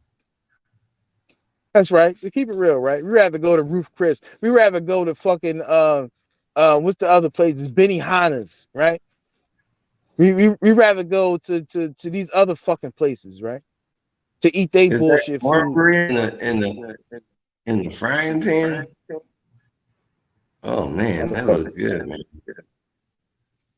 Let me play this fucking clip real quick. Sunday night and closed its doors for good. I'm a little, a little upset. So it's bittersweet because just we're here so often. Like, this is family. Everyone here is family.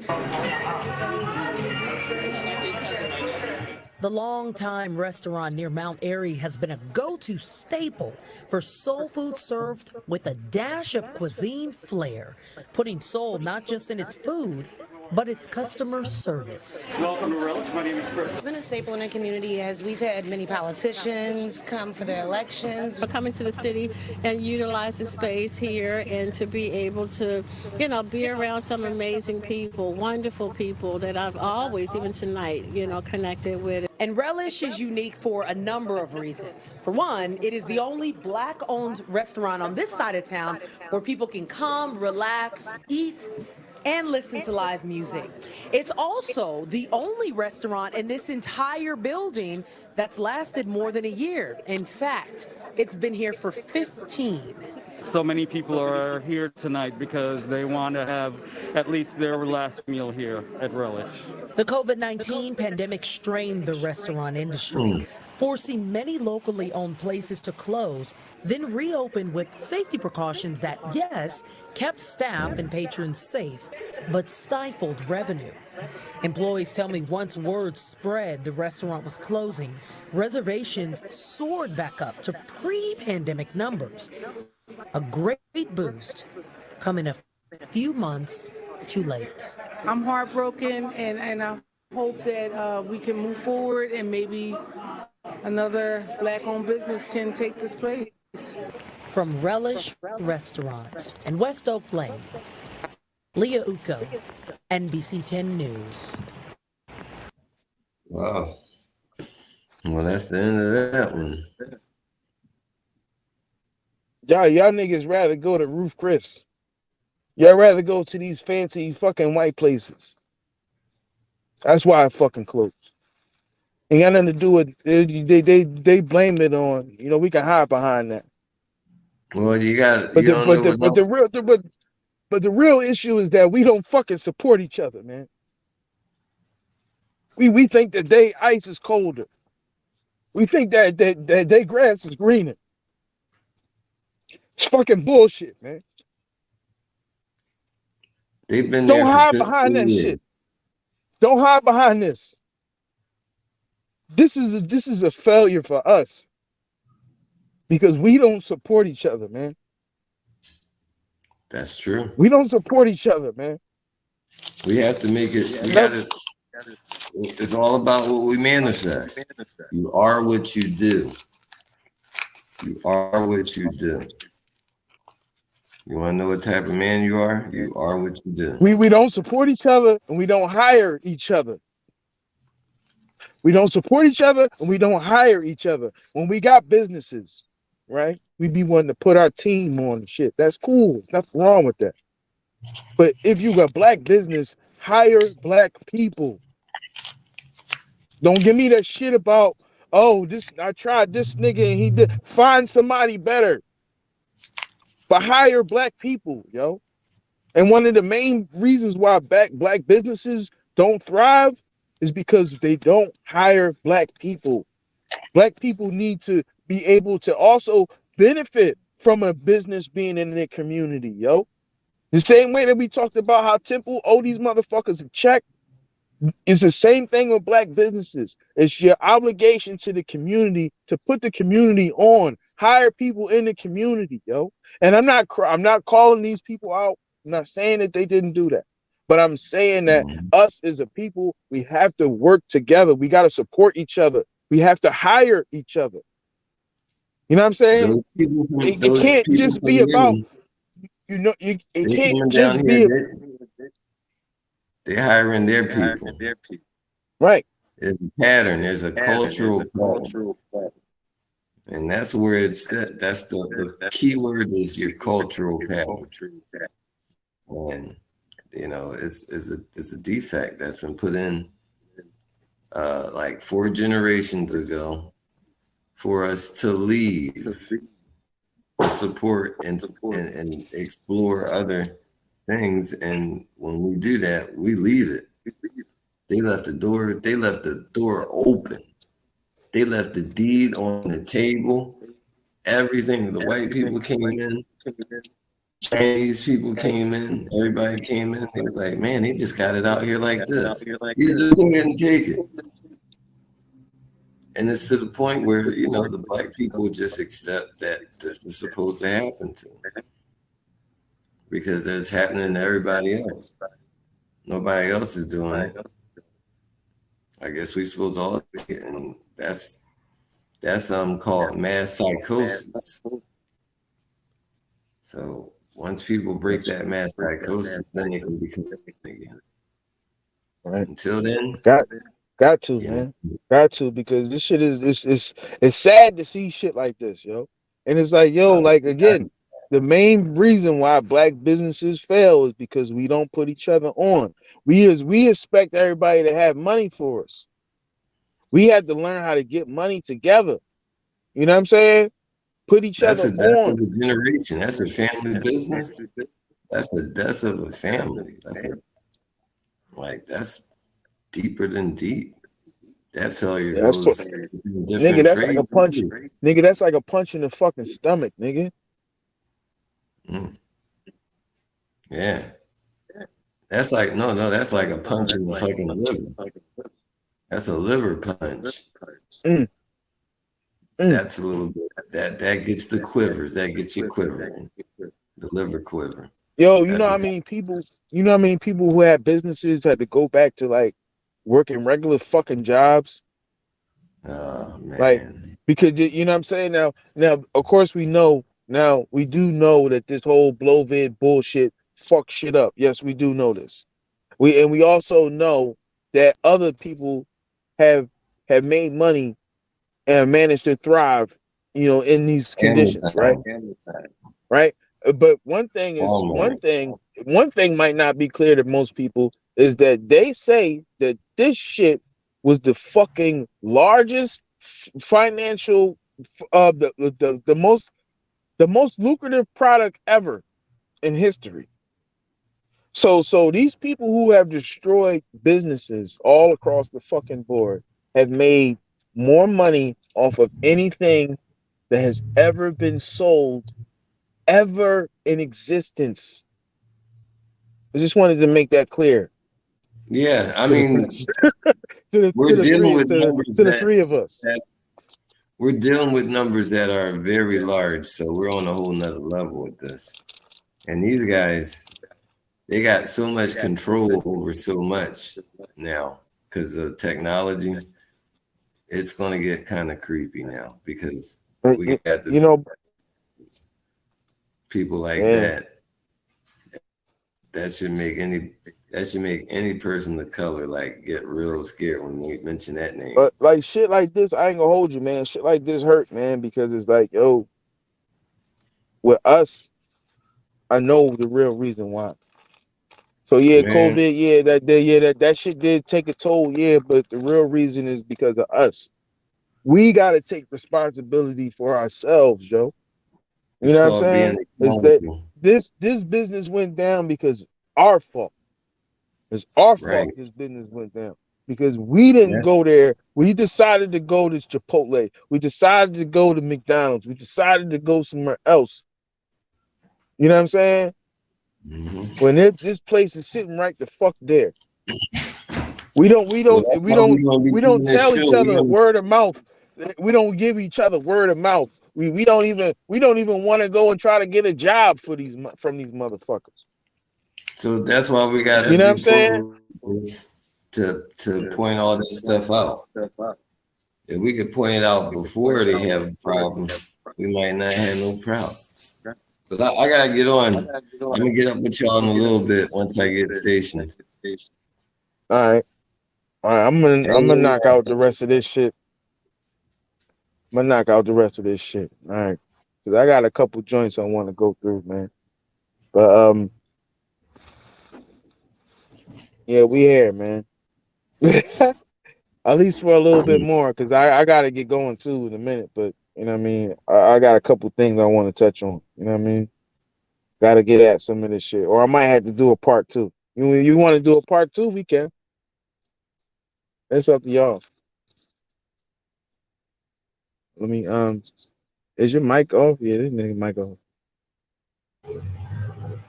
Yo, your shit is loud. Like your background loud. Yeah. That's why I didn't bother. That's cool. Mm. It ain't that loud though.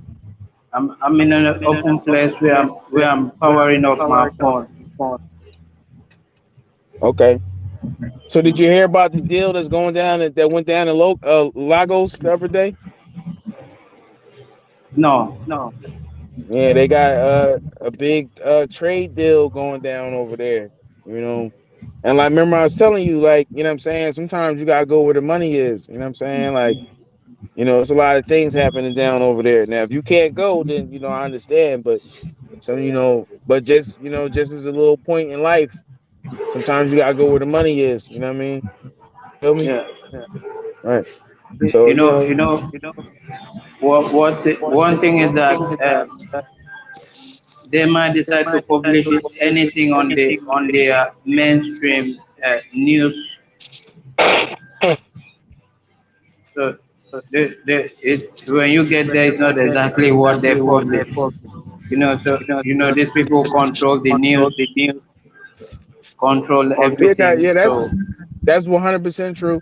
You know, they can put whatever the fuck they want in the news, and especially when you're looking at international news, it's yeah, coming through a pipeline that can be manipulated. So that is 100% true. But yeah. that's why we gotta spread out. You know, so like you boots on the ground over there for me. You know, when we get more established, I can send you on reconnaissance missions. You know what I'm saying? All right. You know, but we gotta get more established first. You know what I'm saying? Yeah. But you know how it is. You know what I'm saying? We Sure. in the basement right now. We on our way up though. Yeah. There's only Sure. one way to go but up. You know what I mean? Sure. So you could help me go over some of these clips right here. Um, where we at here? All right, so let's see what these crazy people talking about right here. We're going random now. I'm going rapid fire. Okay. What's this right here?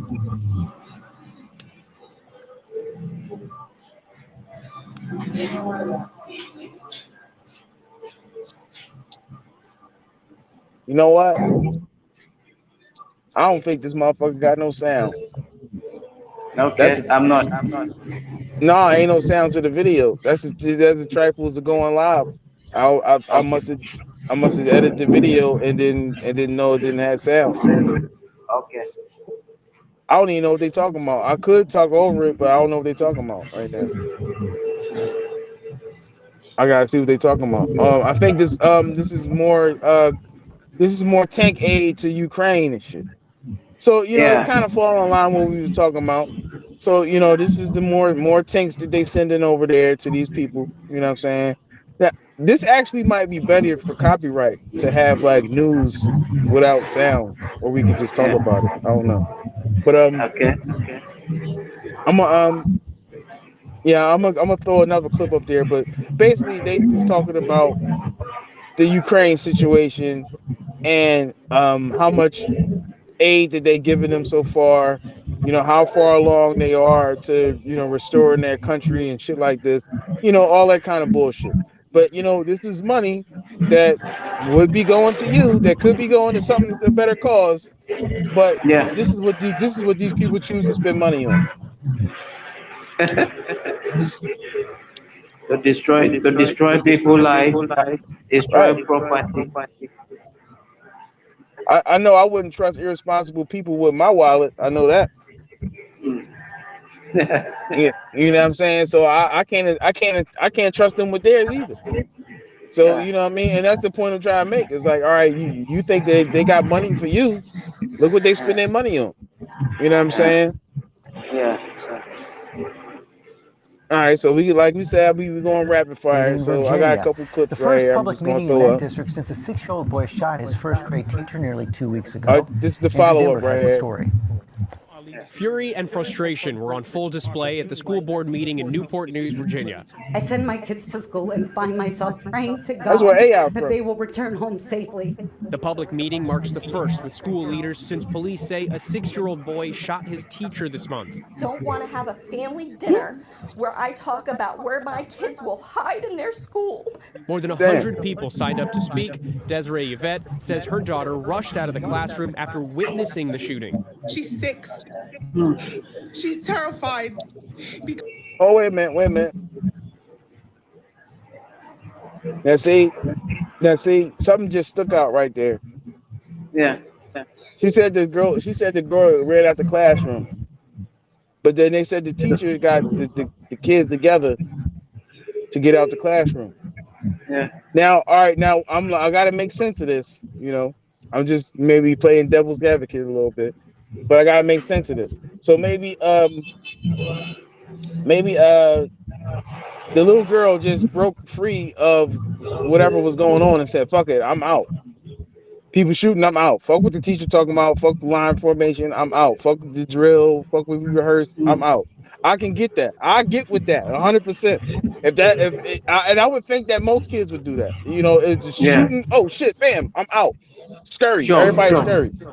Yeah. So that does make sense that, that seems more on cue with what really would happen, at least in my vernacular, that, all right, if somebody starts shooting, people won't scatter. They're going to run. So this little girl broke loose and got out. Okay. All right, let's go. Let's keep going. Because the person that was advocating for her got hurt. Dozens of school employees also spoke out. One middle school teacher questioned the district's response to recent violence. Our students do not wonder if there will be another school shooting. They wonder when and where the next shooting will be. The elementary school remains closed. No timeline was given on the reopening. School leaders are now pledging to have a full-time security guard, a fully staffed front office, and a metal detector set up on campus by tomorrow. Administrators are also considering mandating clear backpacks. I think that those were things that should have been clear backpacks implemented before this happened. In this case of the 6, of course they will find somebody to agree with clear backpacks. That's like some jail shit. Now, it's crazy how we just had Umar on the show, right? I like the way that sounds. We just had Umar on the show, and Umar is he's always been talking about the school to prison pipeline. So to have kids go through metal detectors with clear book bags is literally a school to prison pipeline. That's crazy. Like, Man, like the shit that the shit they come up with, I tell you, man. Year-old. Officials say a school employee got a tip about a possible gun at the school that day, and the boy's backpack was searched, but no weapon was found. The boy is Okay, so they say now. See now. See, see. I gotta stop you again there. So see, they say that they tried to search the young boy bag, right? And they said that he denied the search of the bag. No, you can't search my bag. Then they say they searched the bag and they didn't find no gun. It's a 6-year-old boy. Where else could he have been carrying the gun? Waistband? Maybe. 6 years old. How big is his waist? How big is his torso area? Where else could he have been had? What did he tape it to his gun? Did he tape the gun to his back like fucking Die Hard? Fuck. Where the fuck did this young boy? What is the size? Let's do some math here. What's the size? What is this? What is the schematics of a 9mm? And what is the waist size of an average 6-year-old? And where does a 9mm fit? How would you say? How would you conceal a 9mm on the waist of a 6-year-old child? And if it's not on the waist of the 6-year-old child, where else could this child have been carrying this gun? These questions shall be answered on the next episode of Dragon Ball Z. in custody. Police say that they believe he got the gun from his mother, which was purchased legally. Meanwhile, the teacher who was shot. Okay, so that's the end of that clip. So they had to emphasize that the gun was purchased legally, so that's to put more limitations on people who legally purchase guns. So you can purchase a gun legally, but we got to put extra stipulations on it just in case your 6-year-old child picks the lockbox and breaks the lock on the gun and smuggles it into school and shoots his teacher. Yep. Right. That sounds surreal, to say the least. Right? Oh man. Okay, so where we at here on this thing here? All right. So all right. Okay. All right. So all right, let me switch gears a little bit. We're gonna talk about two other things, and then I'm the fuck out of here. You know what I'm saying? So my first thing is the shit that I talked about the other day, and the shit that I Babe Ruth the situation. It would be arrogant for me to say as usual, but irrefutably, I Babe Ruth this particular situation.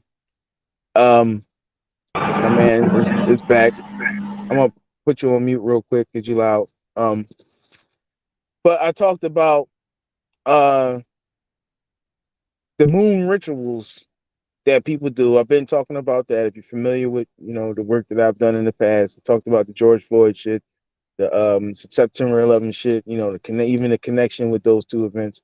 And they have to do with moon phases. You know what I'm saying? So with this whole moon phase situations, like even like on my Instagram page, I always regularly post like, look, it's a black moon, look, half moon, look, full moon. They're gonna do some shit.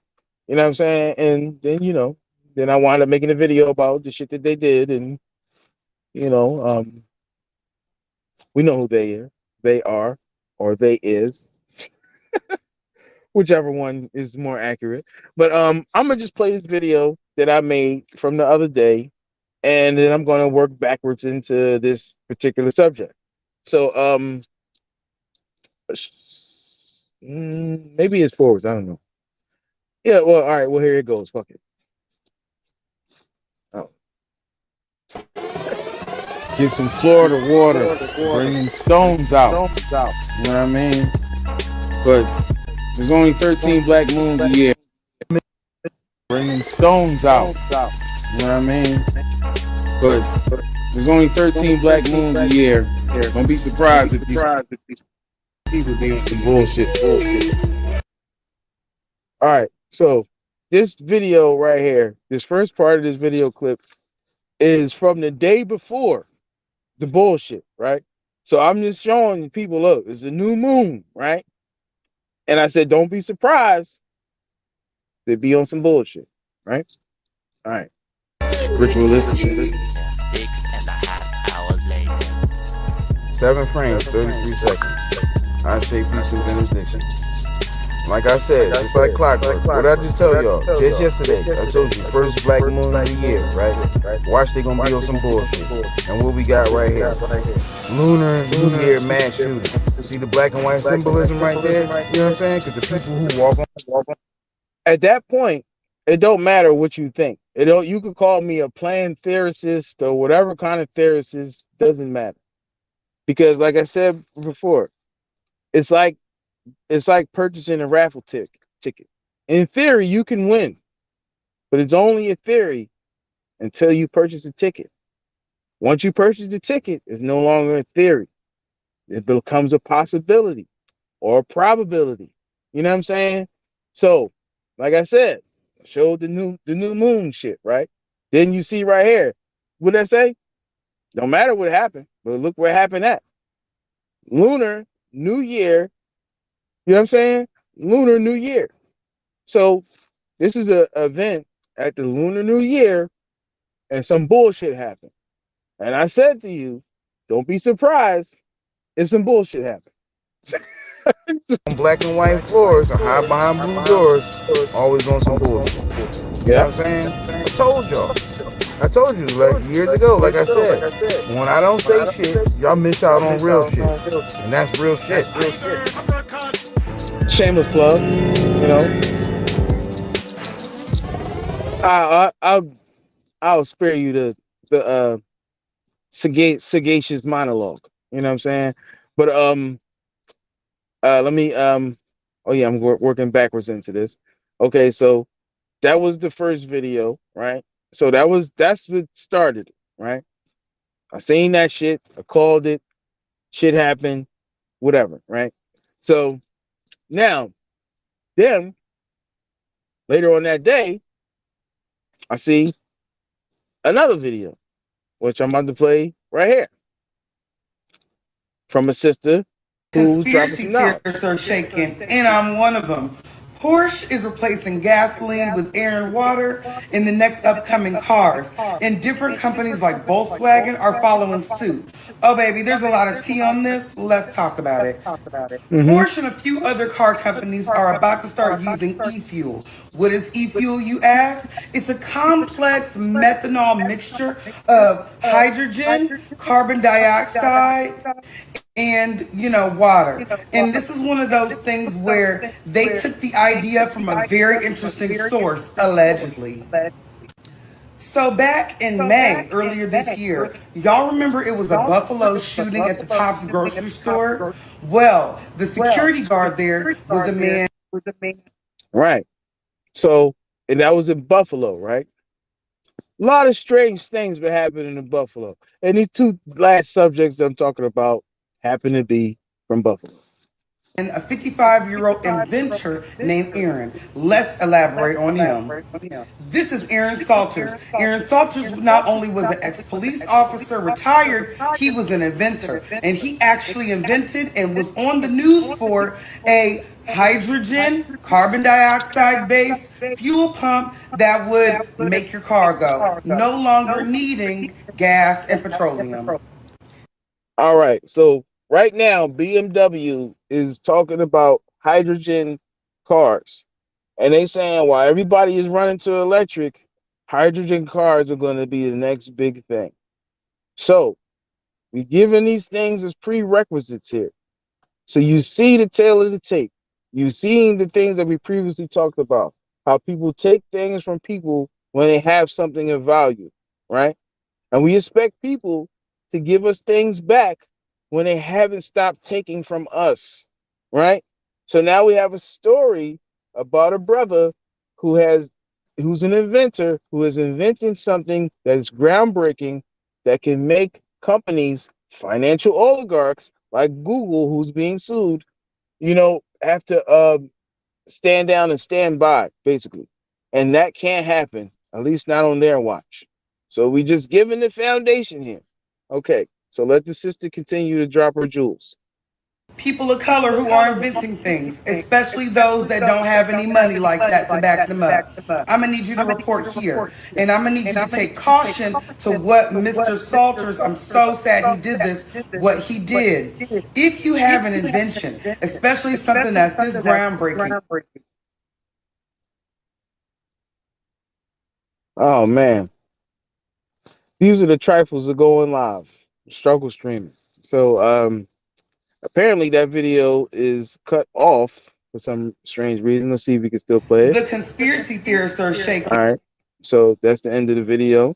So what the woman was going on to say, if you haven't drawn a conclusion already, that quite possibly that this dude just coincidentally, gets caught up in a shooting, right?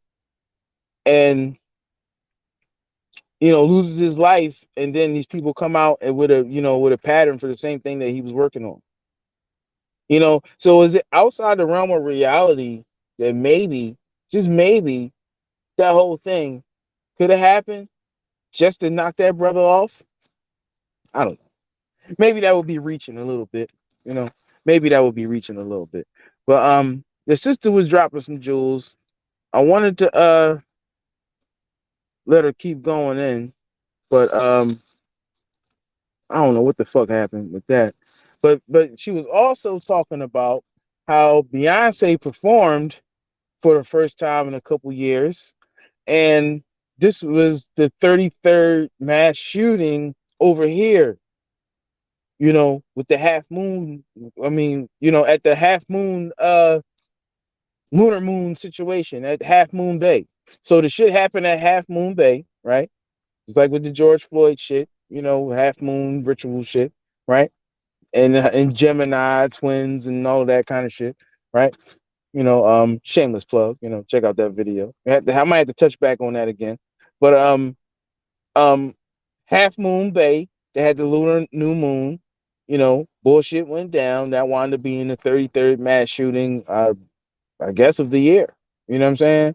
And there was some talks about, whether this dude was Asian or not. You know what I'm saying? People were saying that he was, some people that saying he wasn't. But then, like, it was happening against Asian people, and then it was like 2 days later or another day later, it was like another whole situation. So she was explaining that, you know what I'm saying? And, whatever. You know what I'm saying? The shit didn't, for whatever reason, the shit didn't get it got cut short. So, shout out to the Culture Check, right? The Culture Check on Instagram, who's actually done something good for a change. You know what I'm saying? Or at least, in this, whatever. But I'm playing a video that I got from off of his page real quick, you know what I'm saying? Or his or her page. I don't know who. But let me empty out this mag real quick because we gotta dumb out again. I had too many clips up here. Hold on. Let's dumb out. All right. All right. So I want to play this clip right here.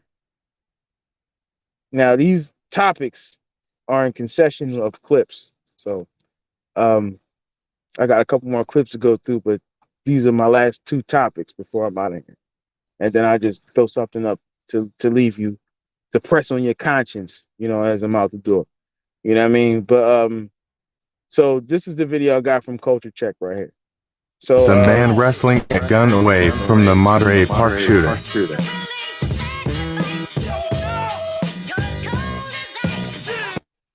All right, so I don't want to hear the music. So all right, this is video of the boy wrestling the gun away from. I think this is the second shooter because the first one was So this was the second shooting.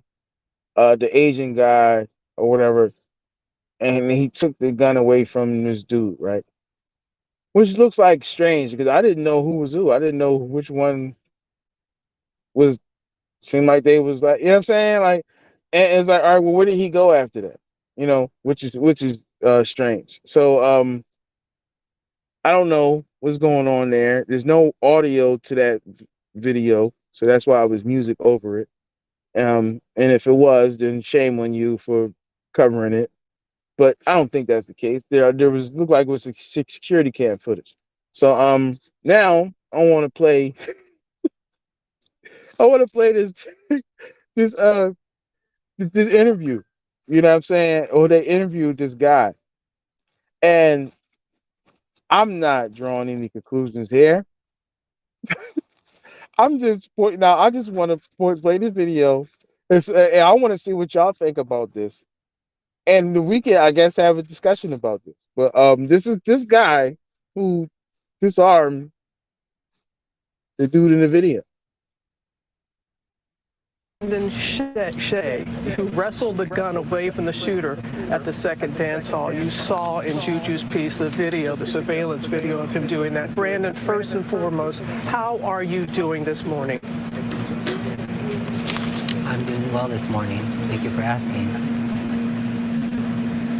Well, I know, I don't know. No one can imagine what it must have been like to confront the gunman as you did. Just can you, in your own words, just tell us what you did, how you did it, and just what was going through your mind as this was going on? Well, it was Chinese New Year's. We were hosting a social dance party. I was in the lobby. It was late into the evening. Most of our customers already left. I wasn't paying attention to the front door. I was looking into the dance ballroom, the dance floor, and this is when I heard the sound of the front door creaking closing, and instantly followed by the sound of a metal object clinking together as if they were rubbing. That's when I turned around and saw that there was an Asian man holding a gun. My first thoughts was I was going to die here. Hold up.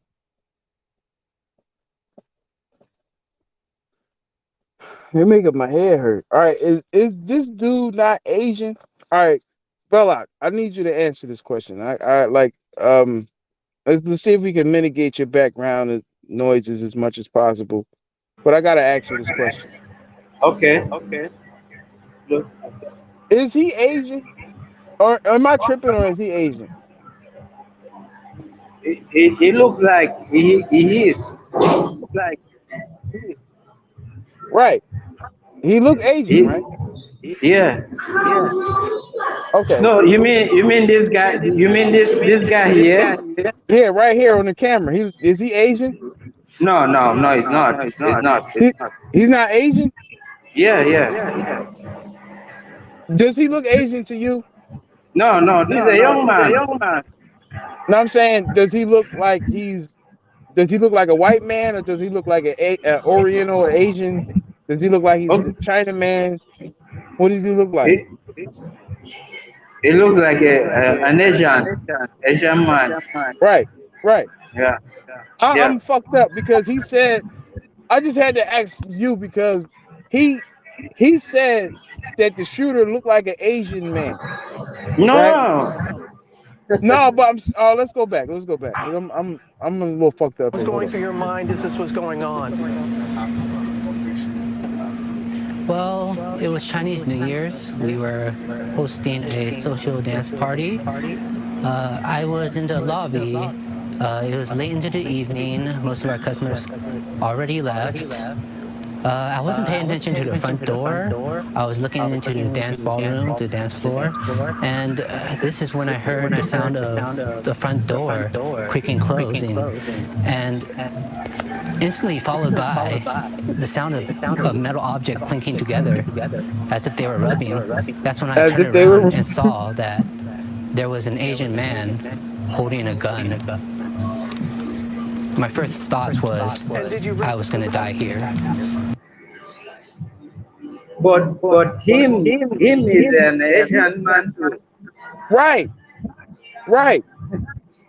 That's what I'm saying. So I'm like, that don't even sound like he wrote that. It sounds like he's reading something that somebody wrote for him. Yeah. You know what I'm saying? Like it's like I'm not too sure. I wish Rick was here. He could elaborate on this, but I'm not too sure about how Asians or Asian or I don't know disrespect to Asian people, but I'm not quite sure about how they identify each other. But I don't think that they just refer to each other as Asian. I think like they get more distinct, like he looks Japanese or he looks Korean or you know what I'm saying, for for national purposes. You get what I'm saying? Like it's like, all right, like if I'm Chinese, I might, if he looked Chinese, then I would say, yeah, he looked Chinese. If he looked Japanese, I would say, yeah, he looked Japanese. If he's Korean, I'm gonna say, yeah, he looked Korean. He looks Korean. Because I want to make that distinction, especially if he not one of mine. Because I ain't gonna say, oh yeah, he's Chinese and condemn my own people. I'm gonna say, shit, he Asian. I'm gonna say, shit, he look Korean or something. You know what I'm saying? He looks Cambodian or something. So it's like for him to say it was an Asian man, it just didn't fit right with me. It's just like he's reading this. And I just want to do y'all think that he's reading this, or is he actually saying this of his own accord? I don't know. Let's keep playing the video. I don't know. This was it. Did you recognize him at all? No, I did not recognize him. This was somebody I have never seen before. He didn't seem like he was here for any money. He wasn't here to rob us. When he was looking around the room, it seemed like he was looking for targets, people to harm.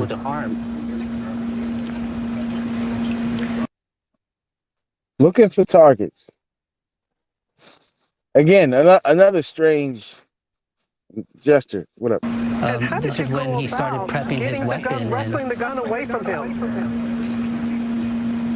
This is start. Now, what she's doing right here is called a pace and lead. These are terms used in the recording industry. So they talked about this already. Like usually when you get on the news, a reporter meets with you. They go over a quick rundown about what you know. They say, I'm asking some questions. You know what I'm saying? They give you like kind of like a disclaimer, or or they give you some prerequisites of their own or whatever. Depending on the caliber or the integrity of the reporter. But it's you're never just thrown to the wolves like, yeah, just cut the camera on and just let's go. They go over a quick summary of what they're going to talk about to you, how you answer the question. So she already knows what he knows. She's just now doing this for recording purposes. So what she's doing is called a pace and lead. So that's why she's saying, well, basically what she's saying to him is get to the point. Get to the point of why we brought you here. You know what I'm saying? Excuse me? This is when he started prepping the weapon, and something came over me. I realized I needed to get the weapon away from him. I needed to take this weapon, disarm him, or else everybody would have died. When I got the courage, I lunged at him with both my hands, grabbed the weapon, and we had a struggle. We struggled into the lobby, trying to get this gun away from each other. He was hitting me across the face. Trying to get this gun away from each other. Belloc, you heard Did you just hear what he just said? You heard what he said, right? Did that sound strange to you? That's the script.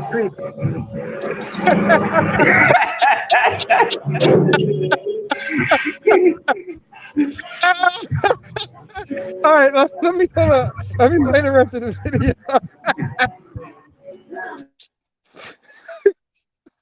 Bashing the back of my head. I was trying to use my elbows to separate the gun away from him, creating some distance. Finally, at one point, I was able to pull the gun away from him, shove him aside, create some distance, point the gun at him, intimidate him, shut him and say, "Get the hell out of here. I'll shoot. Get Hey, yo, man. Where the fuck did they find this dude at, yo? I think maybe they gave him some. Maybe he hit the blunt too many times before they brought him on camera today. Hey, Belloc. Hey, Belloc. Yeah. Hey, what's weed called? What's weed called over there? What's it called? He had too much of that shit, right? Yeah. What's it called? What's the weed? What's weed called? What's it called? Igbo. He had too much Igbo. Igbo. Yeah, too much Igbo. Yeah, too much Igbo, man. Yeah, it's a little too much Igbo, man, before he started recording, man. Yeah, he's on one for real. You know what I mean? Yeah. Look at this dude. And look at his eyes. He look all glassy eyed and shit. Like he had too much. He can't handle his Igbo, man. He can't handle that shit. All right, let me play the rest of the clip. Hold on. This is crazy. away. Go." And at this point, I thought he would run away, but he was just standing there contemplating whether to fight or to run away. I really thought I would have to shoot him if he came at me. This is when he turned around and walked out the door, jogged back to his van. I immediately called police with the gun still in my hand. And how are you this morning? What the fuck? Said that you were hit, your injuries, I mean, emotionally and physically, as much emotionally as physically. How are you dealing with this, what you went through, Brandon? After the incident, I was shook. I was shaking all night. I couldn't believe what happened. I was shook. After waking up, I know. All right. Okay. Now, all right. We seen how he started the video up, right? How he started, he was talking, he was chilling. He was like, I guess he was chilling. He seemed like he like stoned a little bit, right? He on off the Ebo, you know what I'm saying? But when they start asking him about, him going to sleep, you see how he start. Yeah, I couldn't sleep at night. He started doing all of that shit. You know what I'm saying? I don't know. What y'all think? Do y'all think that he's being honest here? Do y'all think that they got the right person to do this today? I don't know. Maybe he was off his game today. I don't know. You know what I'm saying? I noticed there was bruising all over my body. My face has a bruise across the nose, and the back of my head has some bruising. Ho.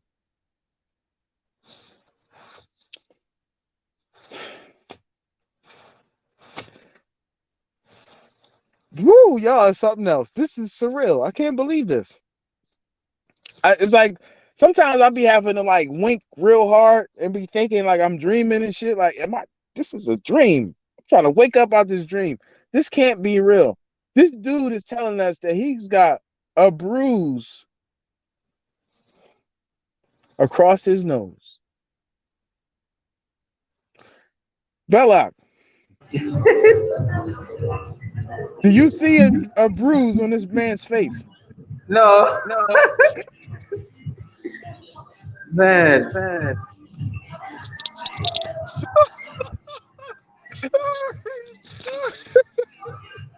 I don't know I don't know why these people keep cooking up stories, cooking up things for the public. Oh my God, yo, Lord have mercy. All right, all right, all right, all right. Let's get through this. I can't believe that this could happen. You heard the sheriff and other law officials and everyday people calling you a hero. What does that mean when you hear that, Yes. Brandon? Well, a lot of people have been telling me how much courage I had to confront a situation like this.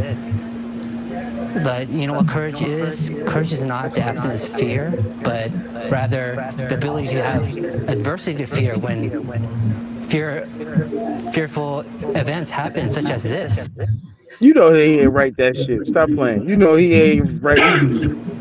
And in crises like this, the people need courage, especially the victims, their friends, their families. My heart goes out to everybody involved, especially the people in Stardance Studio and Monterey Park. I hope they could find the courage and the strength to persevere. Man, that is so well said for you to feel that way, and I know it was very important for you to get that message out to those here in Monterey Park. I bet it was important to get that message out. Important to who is the question. Maybe if there was ever an event where somebody got paid to say something on TV, I would think that it would be important for them to get a message out too. I'm not saying that that's what's happening here, but I am concerned. Brandon, say thank you. Thank you for the courage that you displayed. A lesson for us all. And please, please do take care, okay? I will. Oh my God. That I will was so cryptic. Yeah. I didn't like that I will. Let's play that again.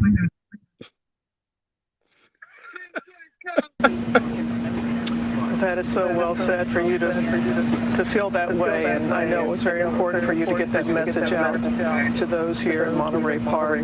Yeah, Brandon, y'all might have threatened thank him. you. Thank you for the courage that you displayed. A lesson for us all. And please, please do take care, okay? I will. Oh my God. I hope that he is okay. In all sincerity, I mean honestly, I hope he really is okay. And that is very, very strange in my opinion. That was a strange interview. You know what I'm saying? Regardless of what you think about it, it was strange. And I'm not drawing any conclusions. I'm just saying I'm concerned. Yeah, I'm running. Look, I got Rick on the phone. I'm running with that. You know what I'm saying? I have some concerns. Hold on. Say it again. I have some concerns on this matter. Right. You say what you gotta say. You on the air. Who's on the other line? You on the stream, nigga. Oh damn. Yeah. Can you see me? No, they can hear you though, because your video is fucked up. Yeah, I've been having some video problems right now. You struggle stream, brother. I'm getting it together. The whole deal is, who's telling me what to do? Is it you or somebody else? Right. That's the whole key thing. And black people think they're coming up with their own ideals, but they under some mass psychosis. Yeah, mass psychosis. You know what I'm saying? Yo, listen. I'm concerned, to say the least, about this video and these people. And that video loosely based on the Buffalo thing. And now I want to talk about the other Buffalo thing. You know what I'm saying? So this is the last stop right here. You know what I'm saying? So we done for the day. Or you know what I'm saying, or whatever. You know, it's 11:17, you know.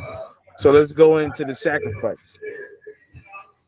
So all right, this brother right here, we all know this dude, right? Now, this is the thing. Let's go back. Now, this dude right here, he fell out on the field, right? And we gotta be honest to say that we ain't seen him since. Now, I could be wrong about this. And if I'm wrong, please correct me because I like to be wrong because that's the only way I can get right. You know, so if I'm wrong about this, please correct me. But we have not seen this brother since. You know, like they said that you know, he's okay. He went home. You know, they said he posted some pictures to Instagram and we haven't seen I know I haven't seen him. If I'm missing something, please let me know. You know, I guess he's not going to play football anymore. Even if he did play football, we wouldn't know it was him. If he ran out, if they got somebody to put his jersey on and go out and run out on the field, we wouldn't know the difference. He got a helmet on. You know what I'm saying? So we wouldn't know the difference. But you know, and I'm saying these things as prerequisites because a lot of times they can't draw a connection between the player's face and the player on the field. They know what the person looked like with the uniform on, with the helmet on, with the jersey number and shit like that, but they don't know what the person looks like without the uniform on. That's a given. You know what I'm saying? So if something was to happen to somebody, right, and we never saw them again, how would you know? How you would know? You know what I'm saying? You would know that person could be easily interchanged. You know, and I'm just saying these things as possibilities. I'm not saying that these things has happened. I don't know what happened. I wasn't there. You know what I'm saying? I'm just simply just looking at this, right? And I'm starting to draw a connection here. I'm saying, okay, all right, that's him in the hospital. I can't see his face too clearly. And then I see everybody wearing jerseys and shit going around. Right. You see that, right? I'm glad you pointed that out. So we see everybody wearing these jerseys and these numbers, you know, almost like the brother is no longer with us or something. I've never seen this type of response, you know, as we cross the 3-hour and 22-second threshold, right? I've never seen this type of skull and bones type of response, you know, unless Skull and Bones was involved, you know. So damn, hit that right on the head. Okay, so now we got pictures of this dude on Instagram, right? Where they say that's him, but I don't even really know if that's him. Can't put a thumb on it. You know what I'm saying? It's a very shadowy figure right there, especially in the days of the AI technology and shit like that. You know, I don't know. I don't know who that is. That could be that guy that we were just looking at. But hey, I don't really know. You know what I'm saying? And I don't. If he's standing out there, you know, even though you know I gotta play devil's advocate. Some people are really scared of the blovid shit, and they mask up even when they body themselves and shit like that. But it is always strange to me when I see people with the face diaper on, and there's nobody around them. You know what I'm saying? It's like, why do you have that on if there's nobody there? You know, that's always been strange to me. So excuse me for like thinking pre 2020. I'm sorry. You know what I'm saying? But you know, I'm just noticing, I'm like, damn, like I cannot see this guy's face. Yeah. Therefore, I don't know if it's him. The same way if he had a helmet on and his jersey on. I don't know that that's him. Only way I would know it was him is as I can go off his tattoos, like in the mural behind him. In the mural behind him. So this brother has a mural. Now I'm not saying that people that only dead people have murals. I'm not saying that, but he does have a mural. You know, something to consider. That we established in the prerequisite. So I can't see his face.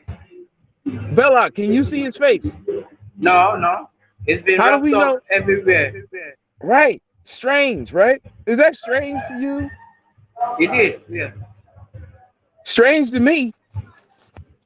Beats me. I don't know. I'm befuddled. I'm concerned. You know what I'm saying? Like, so these are his most recent pictures on Instagram. I didn't see any live stream now. For those people who say, well, he went live, bro, you're reaching. If he did, listen, I would like to see it, and please correct me. But I was trying to see like a physical presence of this brother, and we haven't seen one since we saw him, go timber. With all respects to his family and everybody, but he fell out on the field. I don't know. It's strange. You know what I'm saying? He might be immortal. So this recently just happened. We've seen Emo SEM sophomore, guard 5'11", 170, out of Wiley, Texas. Look at that. Plays high school ball out of Bishop Lynch. See the numbers? See how they play with the numbers? Looked at the trainers, Cameron. Mm-hmm. Timeout in action, both teams. Wow, that's crazy. Hoping he's okay. You see it? Do you see it? See here on the replay, not quite sure. You seen that? Did you see that? Man, I'm telling you. Put him on.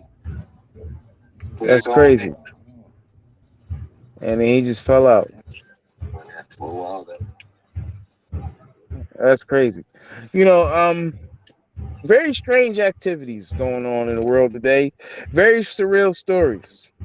We uncovered a couple, and there's a lot more other bullshit that's out there festering. You know what I'm saying? Let me see.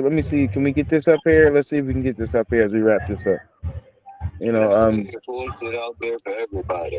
Yeah, lots of bullshit. I'm gonna try this B-roll footage. I don't think this is gonna work either. That don't work. No, that don't work. All right, so listen, I got one more clip. I got one more clip I'm gonna play, and then we out of here. You know what I'm saying? So in reference to the shit from earlier, we're gonna play that.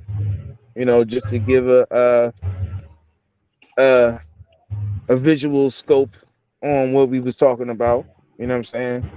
Let's see if we got too many shits up there.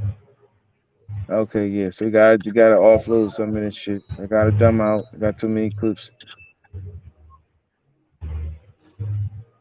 I need to start making merchandise. Can we make some merchandise and get like some of these sayings on like coffee mugs or some shit? Maybe we can get the coffee mug guy to get like one of our like coffee mugs or something. You know what I'm saying? We can start the coffee mug stuff. Yeah, let's push our coffee mugs to the coffee mug guy that does the repost. There's a lot of people online that make money and don't talk. And listen, it's a wonderful strategy. See, it does wonders for your vocal cords. You know what I'm saying?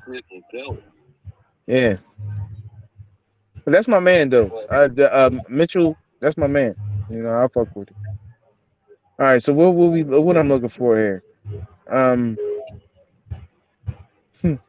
Yeah, I'll save that as I ride out. All right, so I got this clip right here that I wanted to play. All right, let's run with this here. What we got right here as we wrap this up? No, that's not it. That's not it. Okay, we struggle streaming. All right, now that's for that's that they told me to lay off of that. They told me to lay off of that. I'm gonna leave that alone. So that's not for that. I was gonna leave y'all with this right here that might get me in trouble. Okay. But we're gonna sneak this in here at the end. Fuck that. We You know don't what I help mean? people commit suicide. I know some people use assisted suicide and euthanasia. My feeling is that I provide care. And I provide care right to the end of life. I provided care from birth to death. For me, it's the right word to use because I think we provide the service for what people are asking us to do for them. It's a part of care. And that's not the clip I was looking for either. But with that said, I think I think we're done. I think we're done. You know what I'm saying? We might be at the end of our trials here. You know what I'm saying? You get yeah. I'll leave him with this. I'll leave him with this here, and they said I should leave it alone. But I'm This just gonna is leave it with gearing this. you up to. They gonna have y'all motherfuckers on some coon shit for real. Look at this shit. Oh my fault. Look at this nonsense. So this coon run, we know these motherfuckers is coons. That ain't no question. Right? So they try to use this shit right here to validate the coonism. You know what I'm saying? If that's a word. At you as a Aborigine, as a Native American, right? You should be wearing a coonskin cap, like like your ancestors, like your coon ancestors. You know what I'm saying? So all of this to say that you ain't black, and that's right up a coon's alley, isn't it? Or I'm not black, I'm mixed. I could pass for one. I'm mulatto. I'm this. I'm that. I'm anything but black, right? That's right up a coon's alley. So yeah, tribesmen, native tribes. Shout out to all the native tribesmen with the coonskin caps. You know what I'm saying? Make sure that you got your moccasins, right? Because remember, you gotta have your moccasins. You can get your buck shirt and your leather belt and your bullet bag, right? And your skinning knife and your tomahawk, right? But you ain't killing no crackers. You ain't even touching a box of crackers. You know what I'm saying? But make sure you got your coonskin cap on when you get online talking about you ain't from Africa. You know what I'm saying? Oh yeah, let's use these niggas to validate this. You know what I'm saying? Let's dress like these niggas. Yeah. You know what? Fuck it. Here we go. They told me to leave it alone, but I had to do it for my ancestors, man. Okay. I had to do it for the giants of the shoulders who we stand on. With that said, I say peace and benedictions, man. We've been streaming for a minute. It's time to wrap this motherfucker up. So we can get the fuck out of here and go get the money and all that kind of shit. You know what I'm saying? But I'm gonna play this last clip and then we the fuck out of here, man. All right. Oh, hold on. Because this is the problem. This is the problem. Like how let me give a visual. This is actually the clip I was looking for. I try to play it off, but I try to give a visual of what we was talking about before. You know what I'm saying? So now I can reintroduce the clip that I wanted to. You know what I'm saying? Right. This is what y'all look like. This is what y'all look like right now. Okay. This, you know what I'm saying? And this is why I wanted to sign off with this visual. This is us arguing about identity. You know what I'm saying? This is us doing all of the dumb shit, given the circumstances, lack of situational awareness. You know what I'm saying? People just running in a ditch, running in a big ass hole. Everybody arguing about dumb shit, right? Just want to give you that visual. You know what I'm saying? That you could choose to go the other way. Right? Ain't nobody gonna stop you. They might make fun of you, but ain't nobody gonna stop you. But you ain't got to run into the ditch with everybody else talking about dumb shit at a time like this, lack of situational awareness, not applying what they fucking know given the circumstances. So stop playing yourself. You know what I'm saying? Learn that we all got the same common goals, same common interests, same enemy, same conditions, pay food, gas, and water, electric, and all that shit to the same motherfuckers. Once we get on that accord, then we can start to push back on this fucking system. With that said, I say peace and benedictions. Only you can prevent cognitive dissonance, and we out, man. I am the best in the world at what I have the balls to say things that nobody else has the balls. This is power. Nobody can touch me. This voice, this is power. There is nobody that eats, sleeps, or breathes this business more than me. You're not as good as I am. I'm the best. You're not as good as me.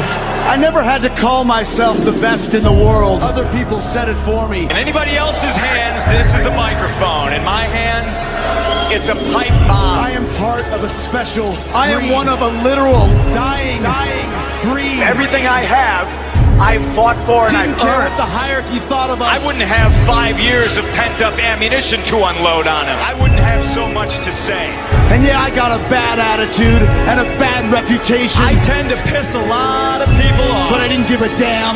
And yeah, I developed a chip on my shoulder because I knew I was the best. I am the best in the world at what I do.